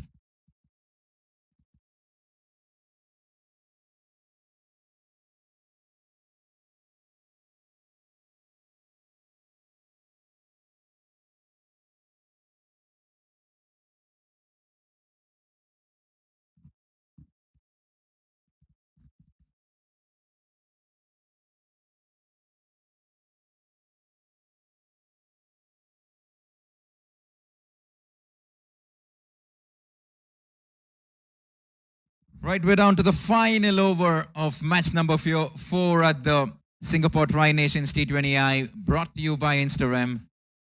And it looks like it's going to be Tendai Chatara from the far end to finish things off today. 46 required, so it pretty much does look like a Zimbabwe win. They can afford to smile now. They fought hard with bat and ball. And the results are there for everyone to see. An excellent team performance. Shawn Williams, the captain, leading from the front. This has been a wonderful tri-series thus far. I'm sure tomorrow we're going to see another wonderful game. So whoever is nearby, I do invite them all to come here and watch this excellent T20 cricket. Quality sides playing. We've seen some absolute quality games.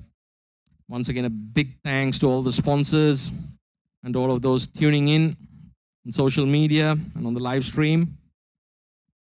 Tomorrow's game between the host Singapore and Nepal. Do come down to the ground and support the teams. A swing and a miss. 4 deliveries left. It's all 4s now on the scoreboard. 44. Actually, from 3 deliveries. Sandeep Lamichandane has done well to survive 2 overs. Jamal, 4 of 7. Young Lamichandane reminded me of Greg Norman with that swing. Looked like he pulled out the 9-iron. He's having a bit of fun. He's a competitor deep down inside, Sandeep Lamichandane.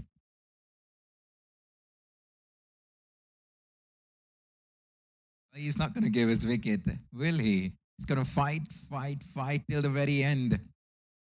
Yeah, well, he's done the sensible thing. He's taken a single and said to Avinash Bohara, mate, over to you. I'll remain not out.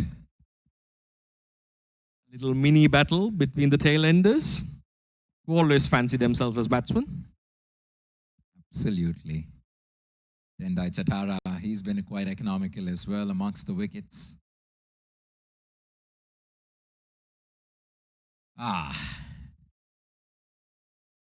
If you thought you could go home a little early, just hang in there. The umpire says, hold on, I'm going to make you wait a little longer. Ali there from UAE, very experienced umpire. A wonderful group of officials here, being very consistent. Adds to the quality of the tournament, the quality of the cricket. Often a thankless job. They've been doing a good one.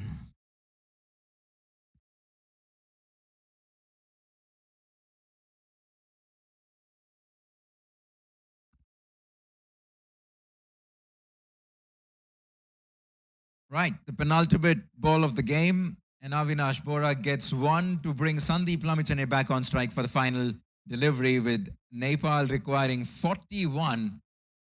Improbable, impossible. Simply put, Zimbabwe have done very well to register their second win of the tournament.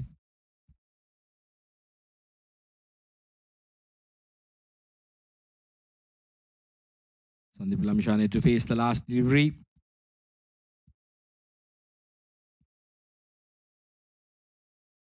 A swing and a miss to end proceedings here. We come to the end of match number 4 of the Singapore Tri-Nations T20I, and Zimbabwe register a 40-run victory.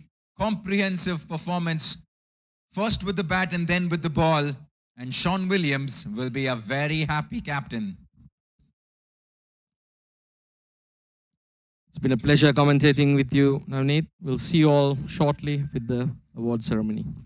Pleasure having you here, Jamal. It's been a good evening of cricket. Certainly by the boys in red and yellow. Nepal will have a few things to think about when they come back tomorrow once again to face the host Singapore. They certainly got the better of Singapore the last time, courtesy and a remarkable century by the captain, Paras Katka. But one thing's for sure, they cannot rely on him alone. They will need to do better with the bat if Nepal would want to win more matches. Quick match summary there. Zimbabwe losing the toss were asked to bat first, put up 160, what we thought could have been 10 or 20 shot, but ended up being more than enough on a new track here in Singapore. Shawn Williams leading from the front with a half century, 53 of just 35 deliveries. Ryan Burl, Peter Moore and Mutumbami contributing as well. The pick of the bowlers for Nepal, obviously Sandeep Lamichhane will always be amongst the wickets, 2 for 27. Somkal Kami has been good all through this series. Nepal, in response, could only manage 120 run-a-ball innings. Arif Sheikh and Paras Katka, just 2 batsmen managing double figures, and that has been the biggest problem for this Nepal side. With the ball, it was once again the captain, Shawn Williams, leading from the front. 3 wickets for just 21 in his 4 overs. Motumbotsi, Daniel Jackal and Ryan Burl amongst the wickets as well.